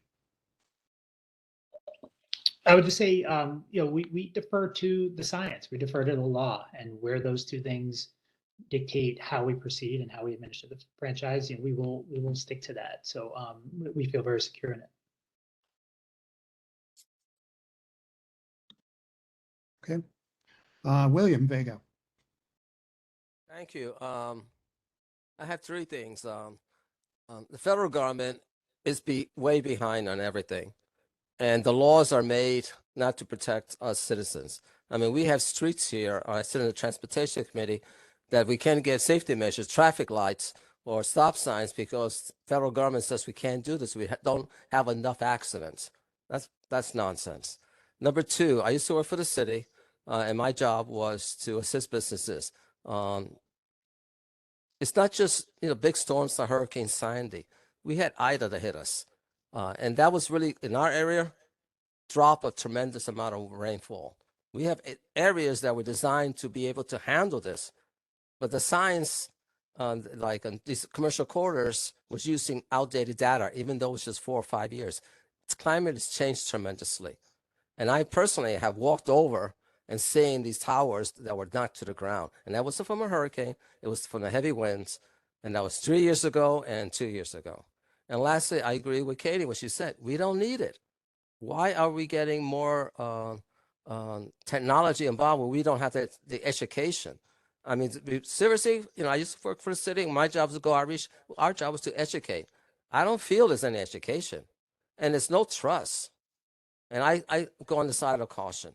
We don't need it, and why are we going to something that could bring harm or to our children in the playground? I can't get into this. Thank you, Steve.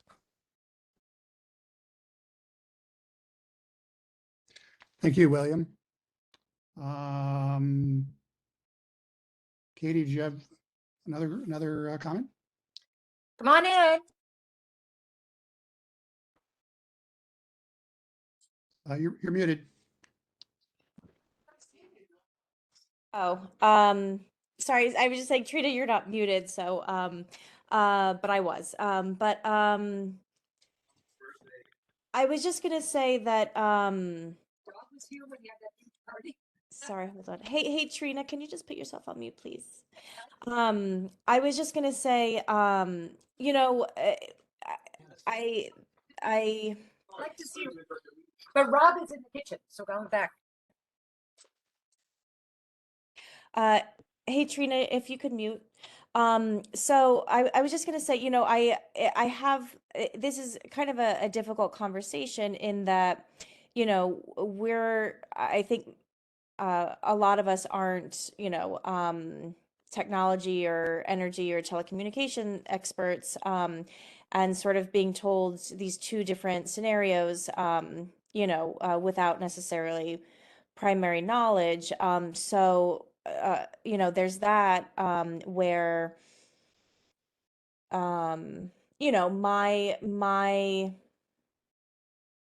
I don't have firsthand experience with any health impacts. I do have, a close proximity to a number of kiosks. I do see people using them. I'm also on, the PTA at the local school. And we're a Title I school. And I think the lack of access to technology really came to the forefront during the pandemic when everyone went remote, and the number of kids, for example, that didn't have access to internet or maybe needed devices that otherwise didn't have them, was just a lot more than I thought. So I would just caution folks to say that they don't maybe know anyone. That doesn't necessarily mean that there are people in the neighborhood who wouldn't benefit from something like this. That said,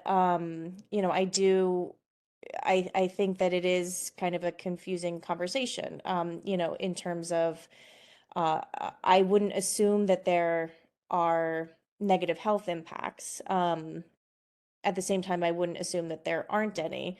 But it doesn't seem like, yeah, it's just difficult, right? It's like you're asking us to sort of take a side in a way.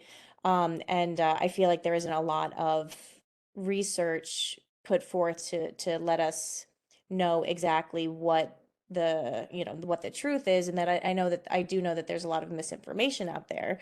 The biggest sort of thing that I think maybe is the most mainstream media about 5G is the whole conspiracy theory with 5G related to COVID, right? And so that's something that came to mind. But there are are the concerns real? I'm not saying that they're not at all, but it just gives me pause because I don't feel like I have enough information to answer that question myself. Okay. William, Christina, did you guys, if you have, unless you have another question, can you lower your hands? Sorry, no, yeah, no other question. Sorry. Thanks. Okay, Sante? Yes, Steve, I send you that picture. I wish I could share it, but generally for the record, beyond the health impact and all the things we've been talking extensively, but do we truly think, because re-looking at that image with that tower that stand outside the window, maybe covering 2 windows of the smaller scale apartment, certainly not the 35-story development, which is definitely nobody could see that. But do we think he's fair? Do we think he's fair to somebody that owns the apartment, that rent the apartment, beyond the health impact, that has to have something stand in front of his window a few feet away? Would you sleep with your cell phone on your pillow? And maybe we do sometime, but would you speak with your router on your pillow and so on? I believe we kind of all warn, to keep this technology, to keep these things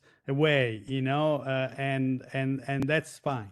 We think that the kind of intrusive infrastructure for the benefit, and I mentioned before, Trina had some question. It's a big global lobby, and all those carriers, they are in Europe, they are in Australia, they are in Asia, they're going to benefit.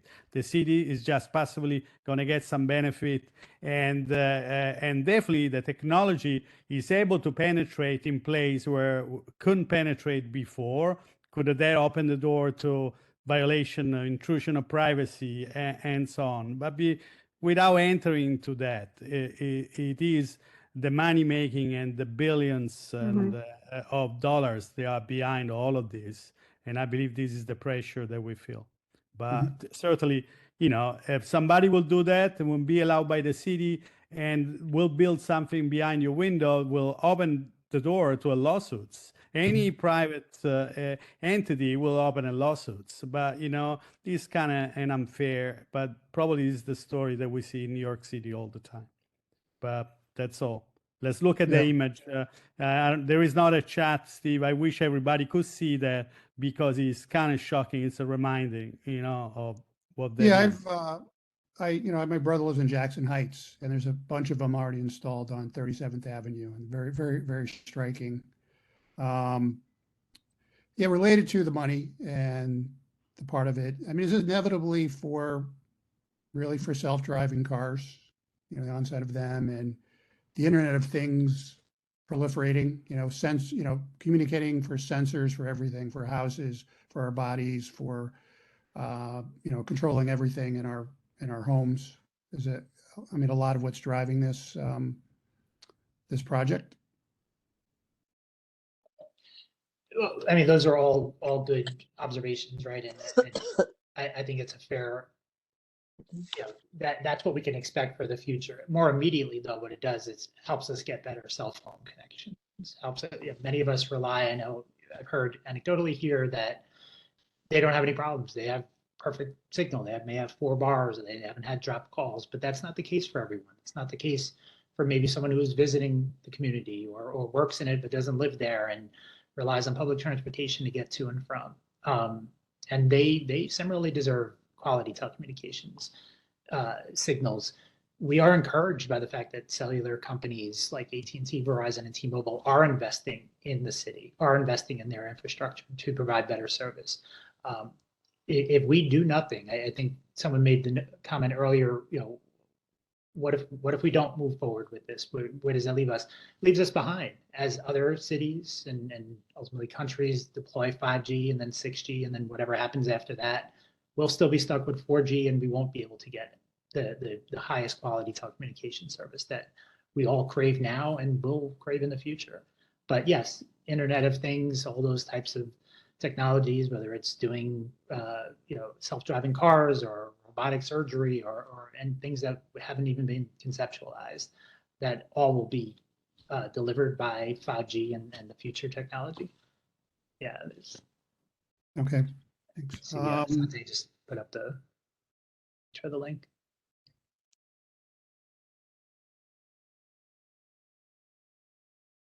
Yes, I would just add to what Brett said, and to your comment, Mr. Chesler, that yes, there are so many. The Internet of Things is a very real phenomenon happening to all of us, and there are so many applications that 5G can have that are beneficial to the city, and so many applications yet to be discovered. But more immediately, as you pointed out, and as Brett said, there are more and more devices coming online, whether it's cell phones or tablets or equipment in hospitals or self-driving cars or electronic vehicles, etc.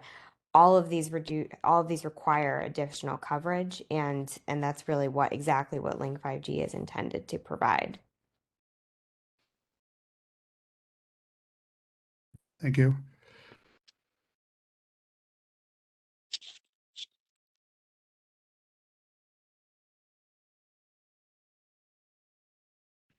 Sorry, I muted. Theodora?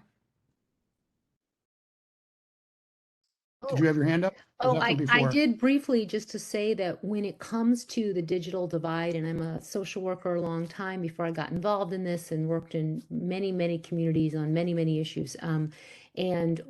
As I was leaving, as technology was ramping up, like what's really needed is a needs assessment in a community where you look at who is not connected, why aren't they, and what do they need. And what I found in other communities, I think it was Portland that did a whole report looking at what do people need to be connected. They need affordable service in the home, not just for people who are food stamps, right? You need to make that middle ground so people aren't smartphone dependent. You need to have affordable computers and devices for people. And then the third part that's so important is training for people on how to use the technology so people aren't left behind. So that's what's needed. And it's not necessarily a poll, right? So it depends on, you start getting really specific about what you need in every community. It can be like there's an apartment building and the people are only allowed to pick one. There's like a monopoly on what service they have, and it's too expensive or whatever. That we found that situation. So there are a lot of ways to connect people that are not connected. And also, that's why I asked in my letter, where's the gap that's being purported to exist? I think that's a very important question. And my recommendation to the city is to go back to the drawing board and like come up with what you need. And then, City Bridge and all these wonderful companies that are trying to solve problems, meet the problems with really what the core of the problem is. Because I haven't heard it yet, unless there's something I don't know, a needs assessment with recommendations by technology experts. I guess I would note that, during the pandemic, lots of people had to work at home. They weren't going to, many fewer people were going to Midtown Manhattan. What we found on the kiosk that we had is that the free Wi-Fi usage in Manhattan and lower Manhattan, places where people were commuting to, went way down. But what we noticed in the outer boroughs is that the usage of the free Wi-Fi actually increased, notwithstanding the fact that many people were staying home.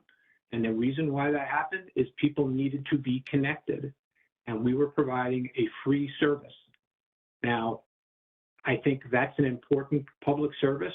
It clearly was important to many people during the pandemic, and the response of just do nothing and wait for studies, I don't think is appropriate. I will also note, as Margot mentioned earlier, it's not just about polls, it's about providing infrastructure, but it's also about providing training. We've opened free gig centers in each of the 5 boroughs of New York. We do digital literacy classes. We help train people at those centers about how to use the internet and how to be smarter about using the internet. So we're trying to attack the problem in many different ways. Yeah, but the Wi-Fi can be in people's homes. So what happened was, I guess people didn't have appropriate service in their homes, and that's different than putting a pole outside. I mean, I hear what you're saying, and I think it's really important. That's why people need service in their home. And we agree with that sentiment. And outside of this franchise, outside of Link kiosks, we have a number of other, the OTI and the city generally has a number of other initiatives to get people to have broadband in their homes, underserved communities, particularly in NYCHA and City Public Housing. We have Big Apple Connect program that provides free broadband high-speed internet to people in their homes. We have the New York City Connected Communities program, which provides digital literacy training to tens of thousands of New Yorkers through working through the Parks Department, through the Department of Youth and Community Development, and other agencies to target those vulnerable communities who may not have familiarity with technology, working with the Department for New York City, New York City Aging, to work with our older adult community, to give them access at home, to give them the skills they need to use the internet, to connect with family. But all of that, as important as it is, and as high a priority as it is, does not negate the need for having strong wireless infrastructure in place to support us as we move about the city. Goes without saying, and pointing out the obvious, we're a very mobile city. We're not in our homes 24/7. Even many of us who are working, but many people who are working from home still traverse the city, and you need to be able to stay in contact. We want to stay in contact with our children. We want to stay in contact with our loved ones. We want to stay in contact. In order to do that, we need the infrastructure to support it. So it's not one or the other. It's very much a very holistic strategy towards our wireless and broadband infrastructure needs. I think just a couple more comments, and then I think we got to close this out, and then think about a comment from the committee. Joe? Yes, I just wanted to show this so everyone's aware of what we're talking about. This is in Chinatown, and just notice the proximity to the windows of that likely apartment. Joe, we're not seeing anything if you're trying to show us something. Sorry. Here we go. Are you trying to share? No, I'm trying to do it on the screen. You have no video. You have no video right now. Oh, that's weird. Okay. Try it now. Nope. Okay. Sorry. Oh, we want to. Here it is. Oh, there you go. Now we have it. There we go. Well, that's what Sante showed. Yep. Yeah, just to confirm where the proximity is to the window. Pretty scary. If I was living there, I'd probably move. Thanks. Thank you, Joe.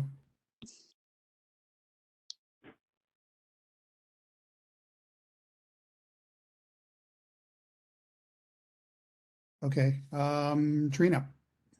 Yeah, real quick, Theodore, did your colleague, is Theodore still here? Did her colleague mention a fire in Brooklyn at one of these towers when she was speaking, the woman that spoke early in the meeting?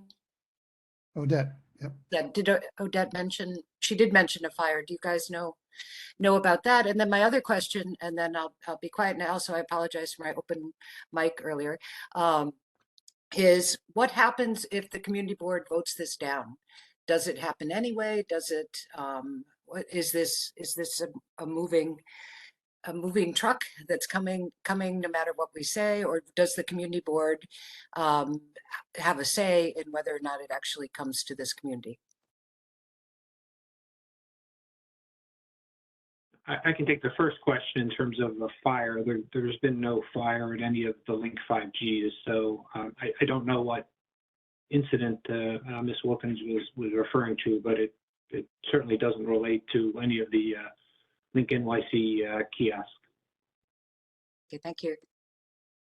And as for your second question, this process is essentially advisory, but one that we want to maintain a very inclusive partnership with your community board and all the others throughout the city to run every single location by you. Right? And we have we would like to move a little bit quicker, frankly, to get the infrastructure out there and providing a service to people, but we have slowed it down to ensure that communities have a voice, so that we run every proposed site by the community board, by the council member, and we love feedback. So, to the extent there's any constructive feedback and recommendations for locations, we are absolutely open to that.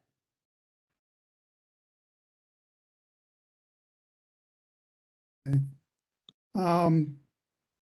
I would just add, I go to the OTI 5G, Link 5G page, and you go to, there's a link relating to safety. and it goes to the FCC, which links to the FDA, and it refers to a specific study. It was the Moby Kids study, which I think was, I believe it was in Europe. They studied teenagers between 15 and 19 years old. I believe they ended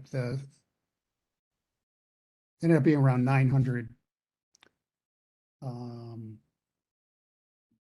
There were kids who actually had brain cancer. And so there were 900 that had cancer, and then I believe there were, trying to remember exactly, but anyhow, they were trying to distinguish both causation and correlation to cell phone usage, and eventually said they could not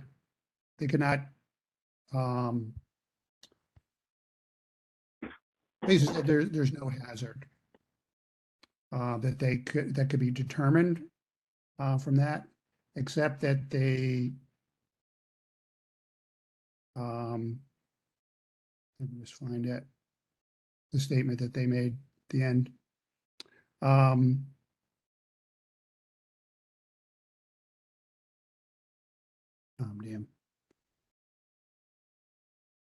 Well, essentially it says, though they say there was no hazard that was determined from the study. They said they could not rule out there was a certain bias that they said that showed there was a small amount of the study group that there was a risk probability that their cell phone use caused contributed to their brain tumor. I wish I had it up here before, and now I don't have it. See, too many.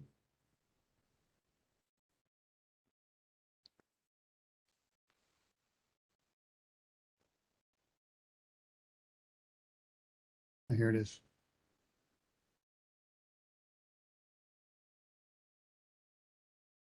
Okay, the statement was, we have no evidence of causal association between wireless phone use and brain tumors.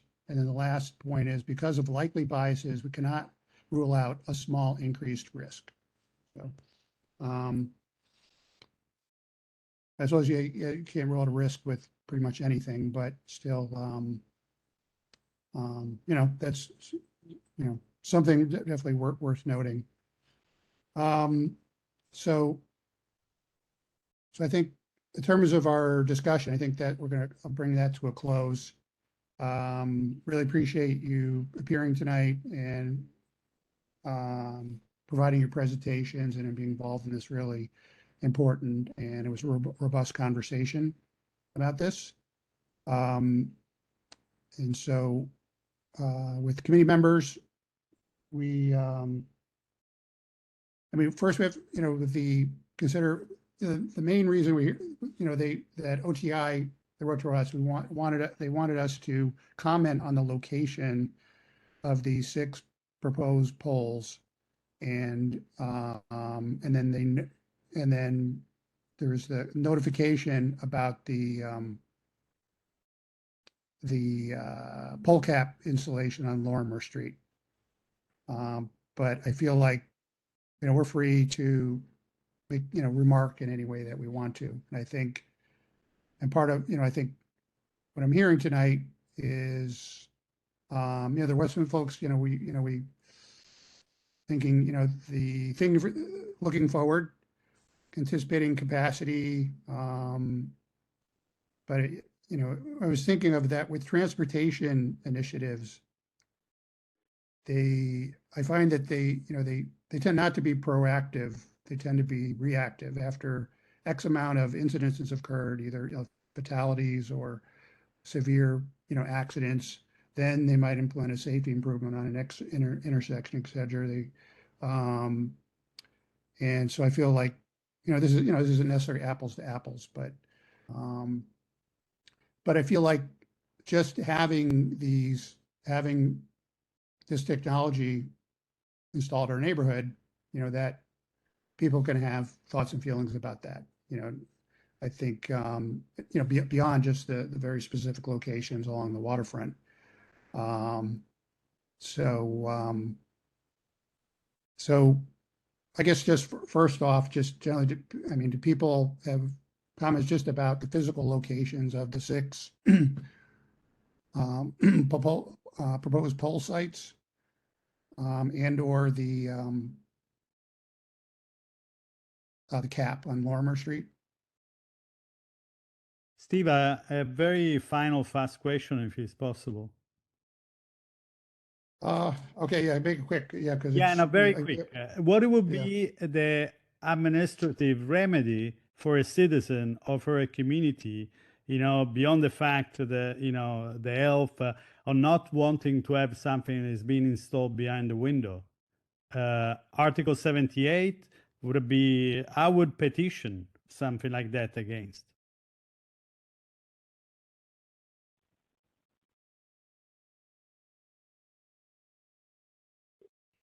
Yeah, could mind answering that final question? Either OTI and or City Bridge? Yeah, I'd say, given the extensive process by which we got here, right? We authorizing resolution approved by the city council, a RFP, request for proposals, went out soliciting proposals from companies to do this type of work. So a contract getting approved by the Franchise and Concession Review Committee, and the safeguards that are in the contract that are designed to protect citizens and protect the city in many ways. All of that, all the administrative stuff that, I think, while it doesn't get to specific sites and specific concerns that individuals may have been addressed all in the contract. So now we're in the deployment phase. We're at the point now where we're rolling out the program. All of those safeguards that are written in the contract that the franchisee has to abide by are memorialized, and we as the city will strictly enforce that. So that's the balance of this process by which we will be working. So I know that doesn't directly address the question, Mr. Michelli, so I do understand that, but we have an obligation to deploy this. We feel that. So it's a done deal, what you're saying, practically. Well, the process is already underway, right? We've deployed dozens of links throughout the city. Hundreds have been proposed. Like we talked about the pole tops, thousands of those have been installed throughout the city. And this is common. This is very much commonplace in terms of how to deploy telecommunication structure. That's why I reiterate, we're not doing anything novel here. Doing street-mounted telecom equipment. So a petitioner practically would have exhausted any possible remedy already. That's what you're announcing. So an Article 78 would be the only way for a petitioner to appeal against that, right? I It's good can't to speak know. necessarily, but yeah, that's Certainly an option. Okay. All right, thanks, Steve, Sanjay. for the Thanks. time. Thank you. Sure. All right, so, all right, well, let's, I guess, speed this up. So does anybody have, in terms of creating a comment, just kind of summarizing what we heard tonight. I don't think really, people question the location in terms of, the cap just being so close to, apartment window. And then there's just issue of, it's more just being in a 100-year flood zone. It's an issue. But it comes down to, it's just, all these are near, densely populated or in the process of becoming even more populated and built out, with, 32-foot tall infrastructure with emission technology, outside windows. Thinking about the illustration that Theodora presented to us of in Columbia, South Carolina. It was, it was a graphic, obviously with the red, et cetera, but just to give you a sense of the breadth of the, the emission field. But, so just summarizing that, I feel like she, I feel like all this is kind of deferring to the federal government, and they're kind of I feel like kind of the shield for this, for all this in terms of liability, et cetera, and kind of funneling the science into essentially saying it's safe. I feel like the litigation that Theodora mentioned is, is quite compelling, in terms of, questioning the FCC in terms of updating, their setting their limitations, et cetera, after almost 30 years. And by the way, through this litigation, it was found that it seemed very adequate or arbitrary. And I'm hearing just from numbers, people just really, just instinctually, nervously have, parents, people have lived here for many generations or more recently. Yeah, so my hearing that we're really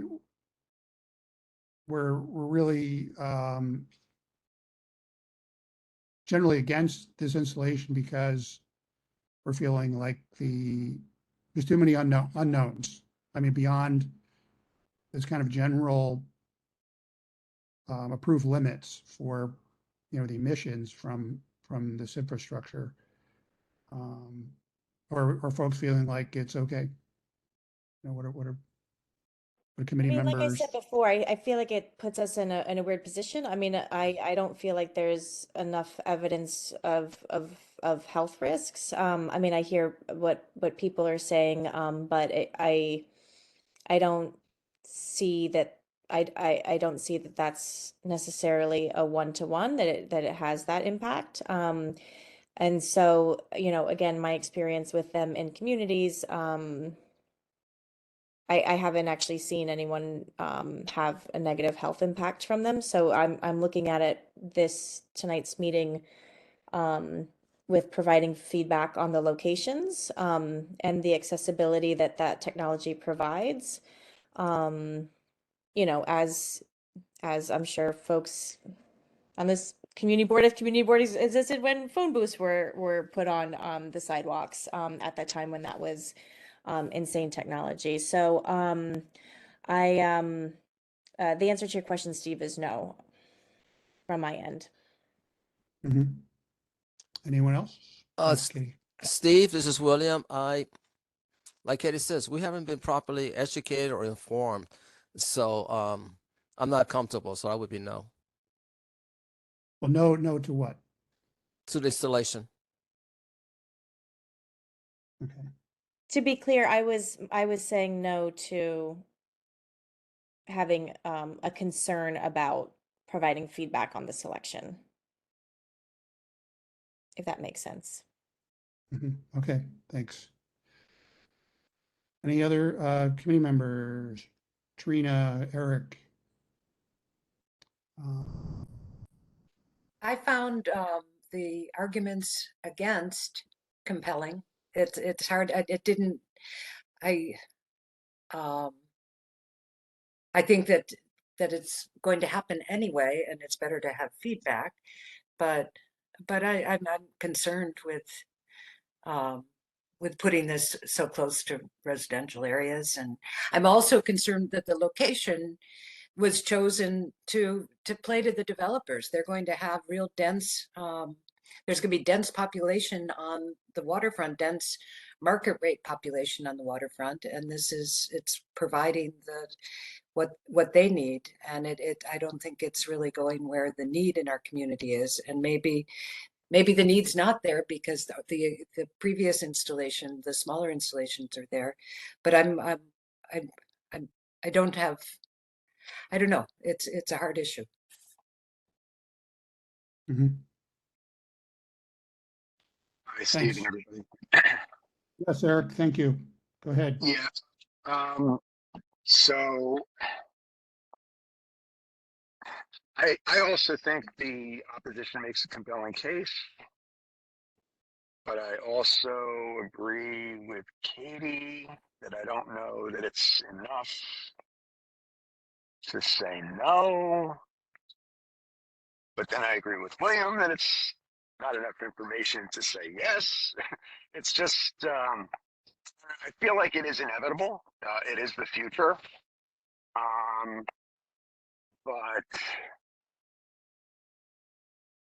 I don't know. I guess I'm conflicted. I mean, obviously, you know, you want to err on the side of caution, and say no. And I do agree with Trina's point a little bit that it is kind of something for developers to kind of, you know, salivate over when, you know, we do have the South 9th and 10th locations, but, you know, you could be doing a lot more on the south side, to be honest.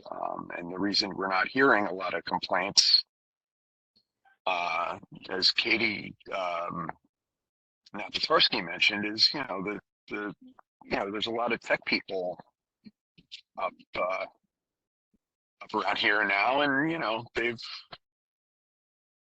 you know, set themselves up so that they don't have these problems. I don't know. It's I really appreciate Theodora for bringing this to first my committee and now to your committee. I don't know. I'm sorry. I wish I could give you a definitive yes or no, but I'm kind of hearing all the points, and there's a little goodness in all of them. So that's all I Yeah. got. Well, no, thank you for that. Well, you know, maybe, you know, we don't necessarily need to say yes or no. We just, you know, express our concerns, you know, and I mean, part of it is we're you know, worried about for sure. being rolled out, and it seems like we don't feel like we have enough research and data regarding health and safety to feel confident in you know essentially sanctioning the installation of these poles. And then we're also hearing, we're questioning the equity. As a few people have said, that they're going on the waterfront along our new Gold Coast, and though there's existing infrastructure upland, it's the older technology. So I think that's part of it also. And I think I'll just, you know, note that a couple people said, do we really need this? I guess, yeah, if we, you know, embracing the technological future that seems to be kind of running away in terms of, you know, tech and, you know, and AI and she mentioned robotics and medicine and self-driving cars and, you know, yeah, and I think it was, you know, what we're hearing today is this, it's because I feel like we're going into areas that are beyond the scope of our committee. You know, we're environmental, but then we have issues of equity and land use and transportation that are going on here. But I feel like just with the time frame and et cetera, I think, you know, we just have to maybe fold that into our perspective from, you know, what we normally cover. So, I guess I would consider a motion that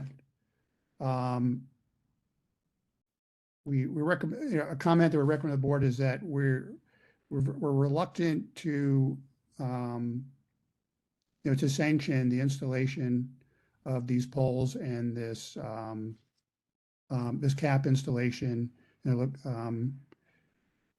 due to just lack of data, mainly around health and safety, to make us feel confident, you know, either way, either to sanction the installation or not. And so that'd be, you know, number one. Number two,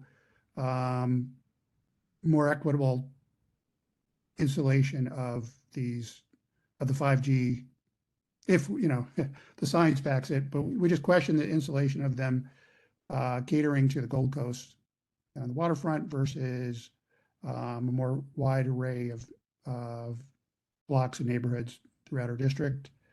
Is that sounding okay? And is there anything folks want to add or?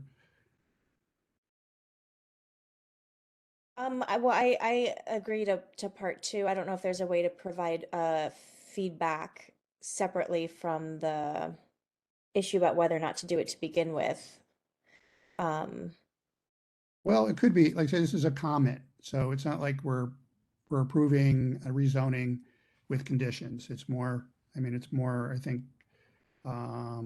just our opinion. We're expressing more of a, opinion.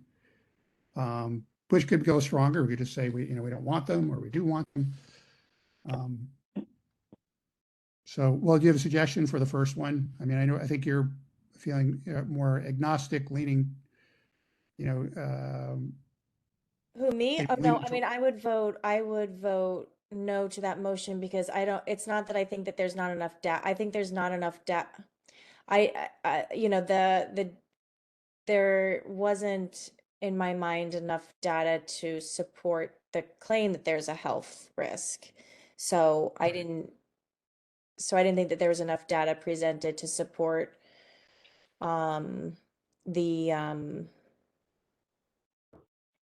inability to have a health risk, but rather that it seemed like there were folks who said that doesn't pose a health risk, and that's what the science says. And then there were folks that said it does pose a health risk, and here's some, of folks who are suing some folks, and so about it. And so it's a kind of a difficult place to be in, but it didn't seem like there was any data that actually directly linked this technology and this initiative to health concerns. But I do agree with you that the location doesn't support the ideals of equity in the district, as well as those tiny comments that I had said earlier about those like specific 2 or 3 locations. Okay.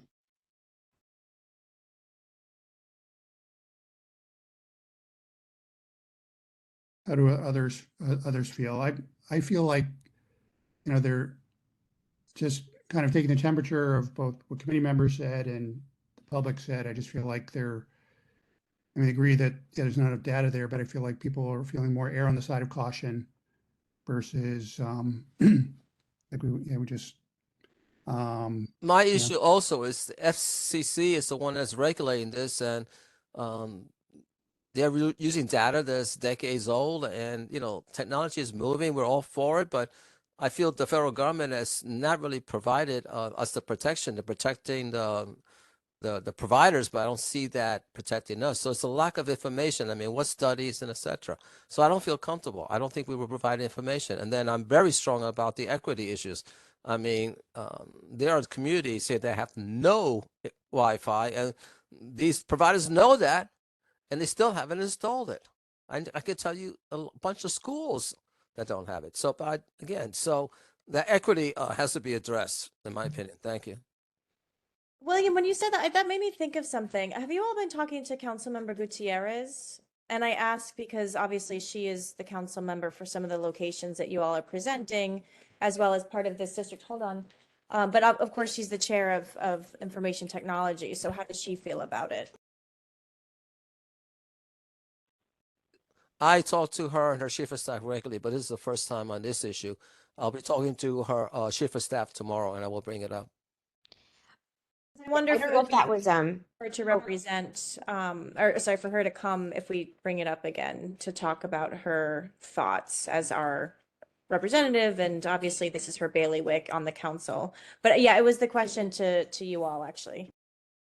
Yes, I'll jump in and then defer to Brett and Rob, of course. But we have spoken with Councilwoman Gutierrez many times in the last couple of years, both regarding the original design, but more recently about the sites. And we have incorporated her feedback about a number of the sites. I don't know if you want to provide any more detail, Rob. I don't remember offhand which ones ended up getting tweaked, but I know we made a few adjustments.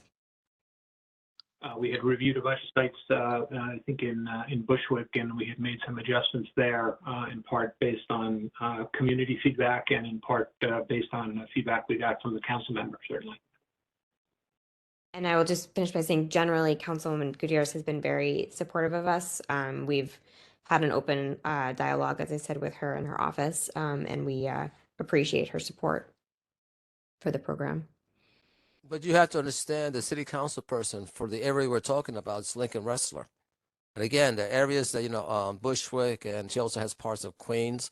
There are areas that have been neglected. We're talking about the Gold Coast. That's Lincoln Wrestler. Not not South 9th and South 10th. No, I'm just saying that he should be part of this discussion. Yes, I mentioned her because of her The sheriff. position on the information technology. Maybe he would have more of a pulse about more of the neighbors that we have, So I'll outreach to Mariana, his chief of staff. Okay. All right. Well, that's very good to know. Thank you. It's possible that OTI and City Bridge may be invited to speak in the full board in April. It's way beyond the comment deadline, but I think the board chair is feeling strongly about having, a broader discussion, but maybe after our, after a report, maybe we should feel differently, but I think maybe it was this opportunity to ask to just, I don't know if you have to vote on it, but just ask the council member to either come to the board to talk about it in the near future, or to our committee to talk about it further, just to hear her input both on location and safety and health. Okay, so back to a motion.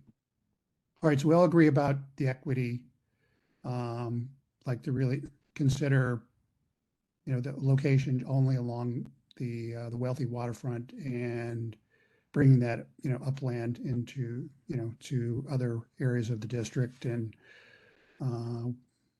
yeah, but the first part in terms of just the general installation,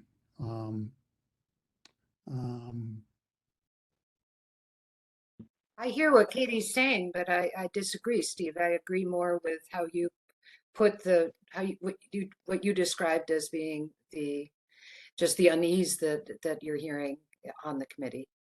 And that's And our neighbors. yeah. Yeah, I think just based on what we were hearing tonight overwhelmingly is that, people feel threatened because they don't feel like they have information.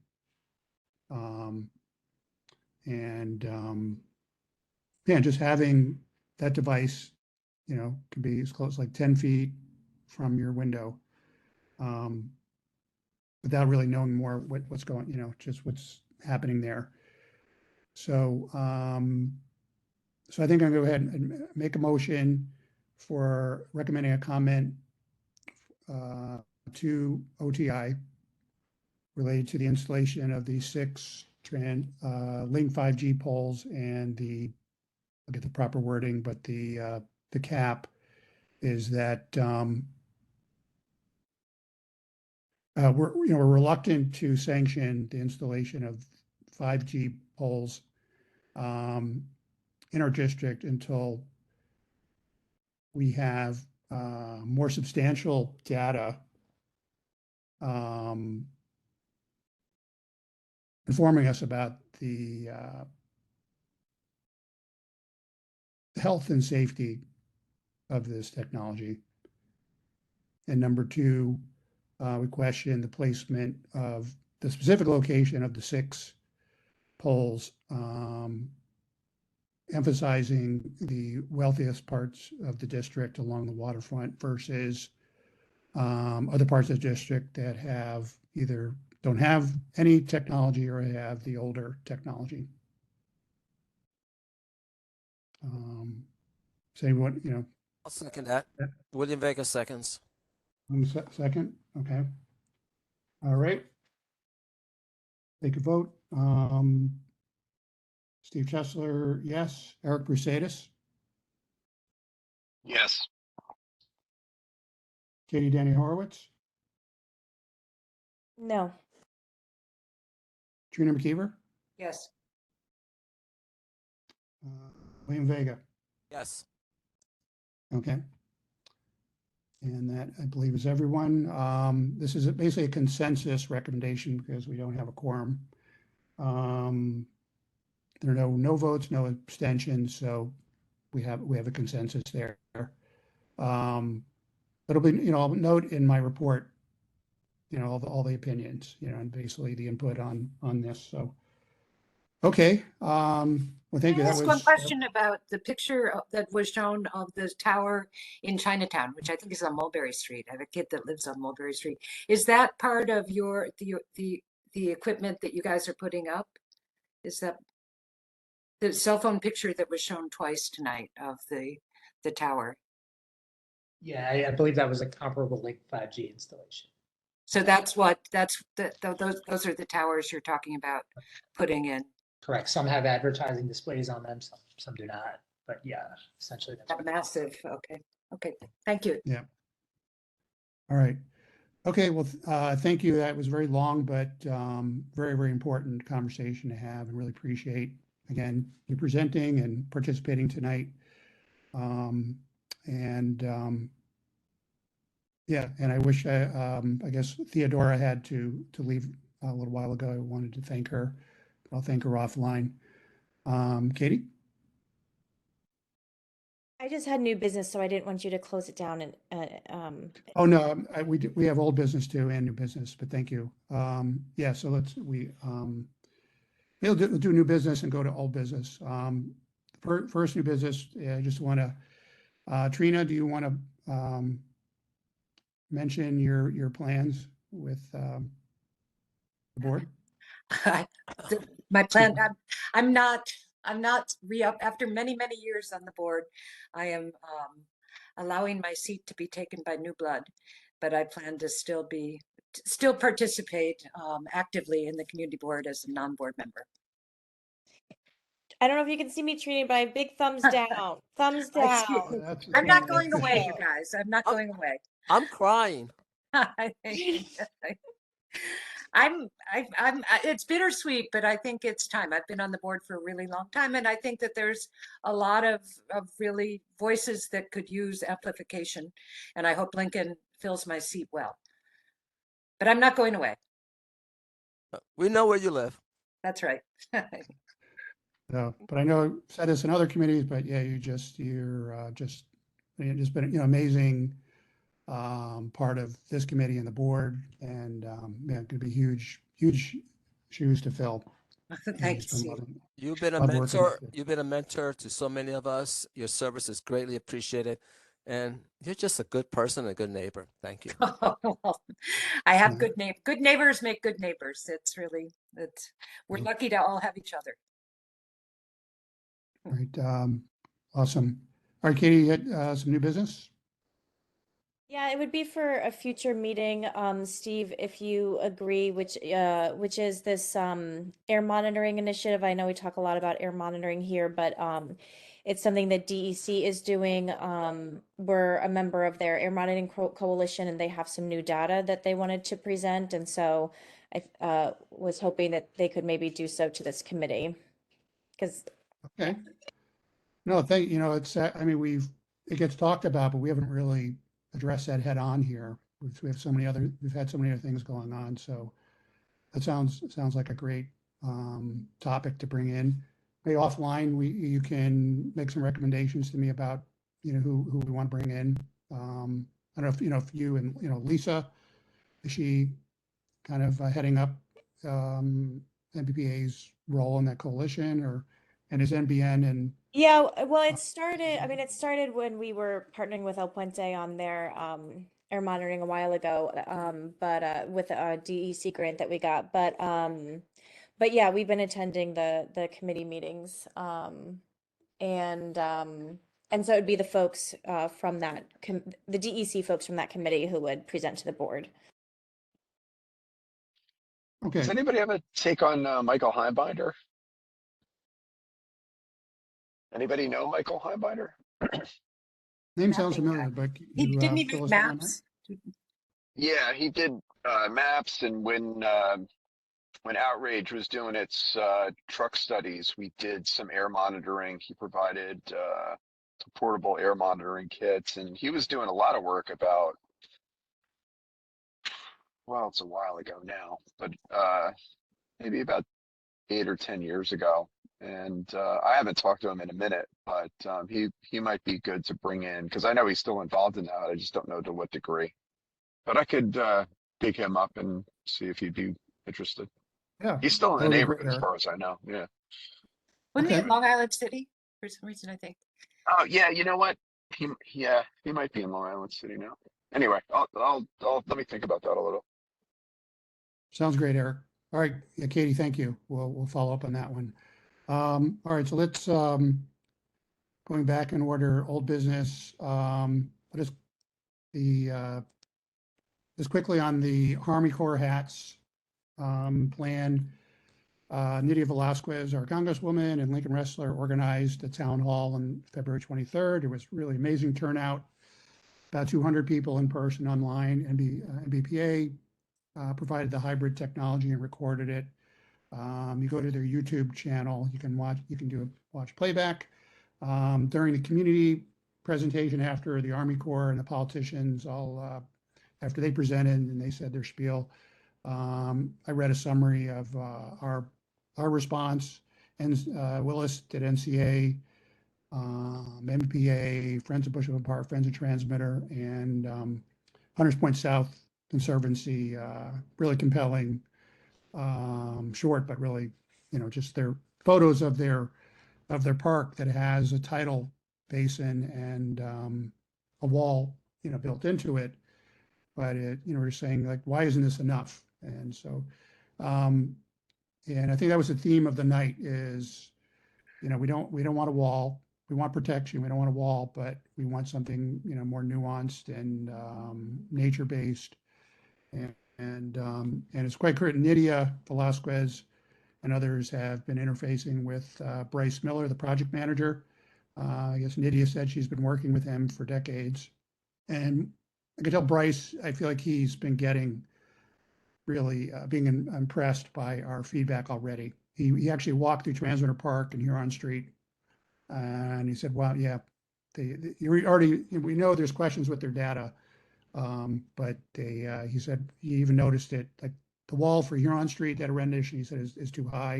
He said, oh wow, there's already a wall in Transmitter Park, et cetera, et cetera." So that was really good. I urge you. There's been some submissions directly from people in the community to the Army Corps and CC, the board. An owner of 3 properties on Greenpoint Avenue near Transmitter. He wrote a very compelling letter just saying you're going to destroy the businesses on on the street with a wall. And then Greenpoint Landing, together with the One Huron developers, wrote it's 35 pages, but it's worth the read. They just go into the details, questioning their Army Corps' analysis, their data, and it's very, very, it's a really good learning exercise, not just for our committee, but land use and others. So that was great. And, they extended the deadline the day before to the 31st, but I guess Gowanus and others need more time. Newhart, there was an update meeting on 2/16. DEC and the developers are there, just noting that they're moving forward with installing the barriers around the perimeter of the site to prevent migration of the plume.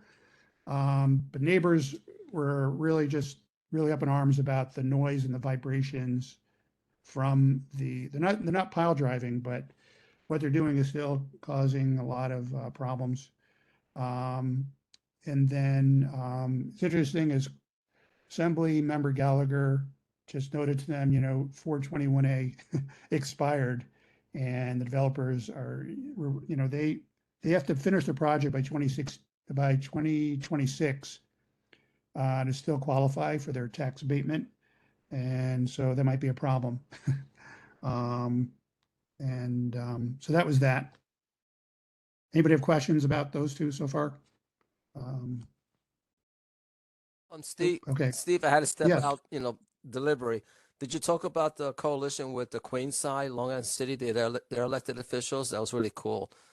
to see both Brooklyn and Queens. Yeah, thank you. I mean, I mentioned Hunters Point South Park had an amazing presentation, but thank you. Yeah, ended up being a joint kind of meeting for people in Queens and Hunters Point and Long Island City, and their community board. Their board chair actually came to the meeting and said a few words with North Brooklyn. So it was power to, because that's also in Nydia's district now too, and Kristen Gonzalez at the state level.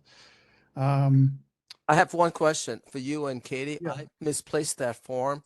If you have the email, because I didn't get a chance to speak, but I think we have to put some money into education to start teaching our children and our grandchildren, because these issues are going to be beyond our lifespan and I think beyond our children's, our grandchildren's. We have to start to teach, like we're talking about this telecommunications. We have to have the next generation fully educated so they can ask these questions, be knowledgeable, bring it to elected officials and challenge them because they have the information already in hand. Okay, And I you think want the Army Corps plan link, or you want the 5G link? no, Army Corps. Army Corps. Okay, yeah, sure. I'll definitely send that to you. Appreciate it. You got it. Next, 315 Berry, the BSA for battery storage system. Sorry, Steve. I got to bounce off. I got to break down this dinner job. So thanks for everybody. Okay. Trina, I'm going to miss you, but I'll see you I'm not before going then. too far. I know. Thanks I so know. much. Thanks for, bringing this, daylighting this situation. Yeah, So, yeah. No, it was just interesting she came to the committee, but I'm glad we heard it out. Anyway, got to go, guys. Take care. Have a great Yeah, day. thank you. Good night. Okay. So we have a few committee members left.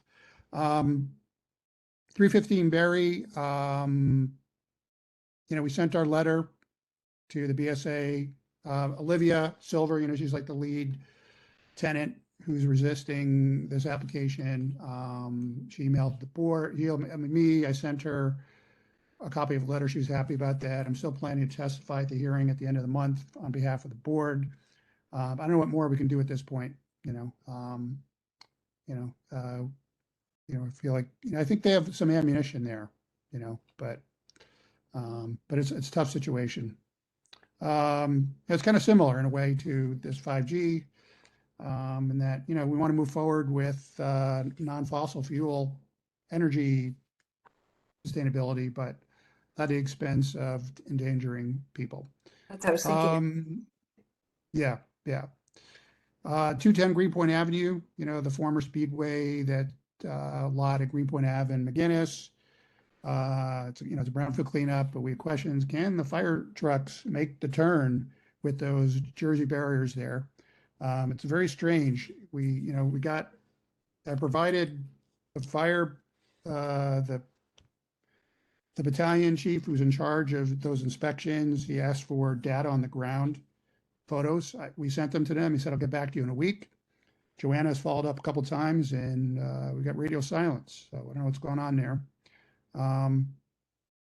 And before I forget, Joanna, to get all the parties here tonight, OTI and City Bridge and Theodora and Odette, was a task. But you got it done, Thank you, Joanna. so really, Thank you, Joanna. You're welcome. Yep. Mr. Chesler, actually, I tried to call the phone number from the fire department and it was disconnected. So I'm going to follow up with our. oh my tech. God. Yeah. Okay. Oh That's my bad. God, that's the They didn't pay ultimate. their bills. Oh my Maybe God. they need All right. 5G. Yep. Yeah. Our police All right. stations, they don't have 5G. It's crazy. Yeah. Okay, just quickly, sorry guys, because it's getting late. You saw the email thread that was forwarded to the committee, from Willis Elkins, the National Grid, DEP, the Renewable Gas Program, where the solid waste outgassing that's just being burned off.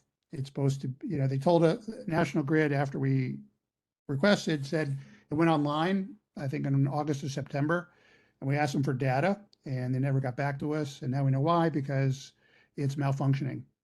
So, so fortunately for Willis, I don't know how he found out. I don't know if it's through the NICMIC people. That's troubling, but You know, I think they're still discouraging NCMEC for being revived and relying on the community board.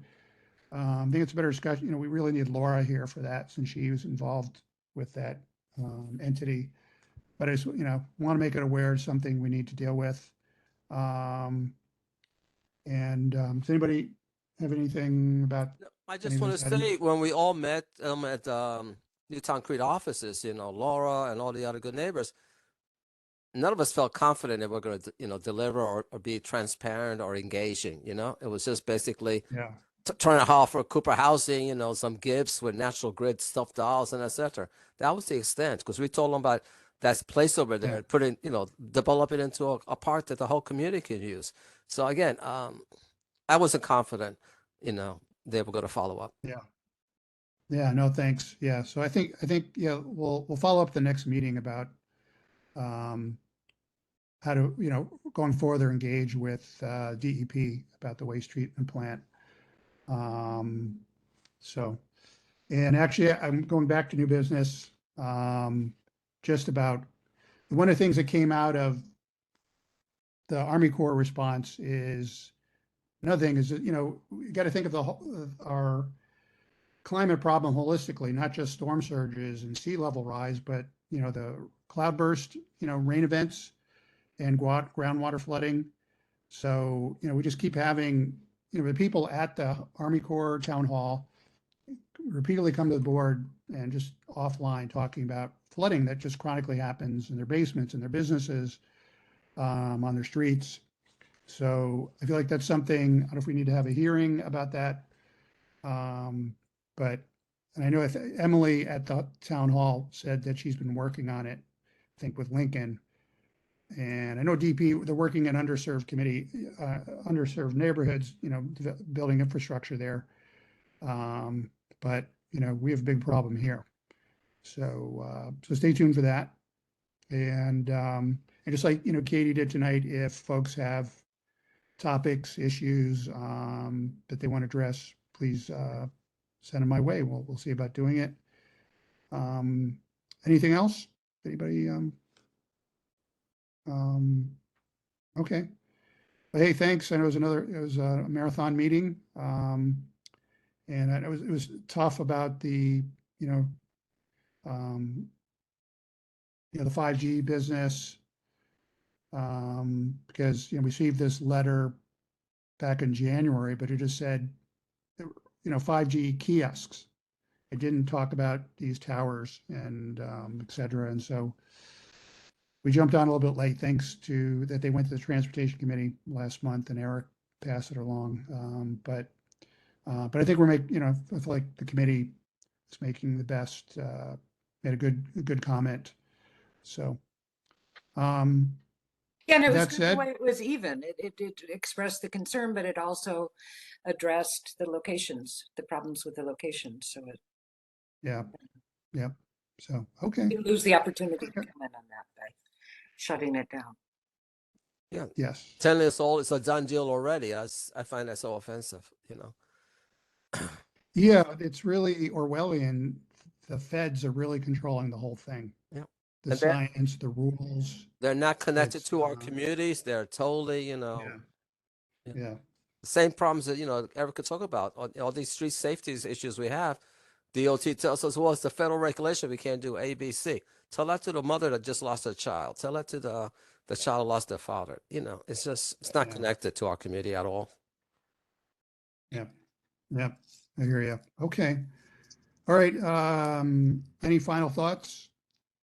So we can let Steve, you do a Joanna great go. job. You do an amazing job. It's really a pleasure to be Thank you. in your meetings. Thank you, Trina. I'm energized by, you know, what's happening in this committee and you guys. You know, I think we're doing our job.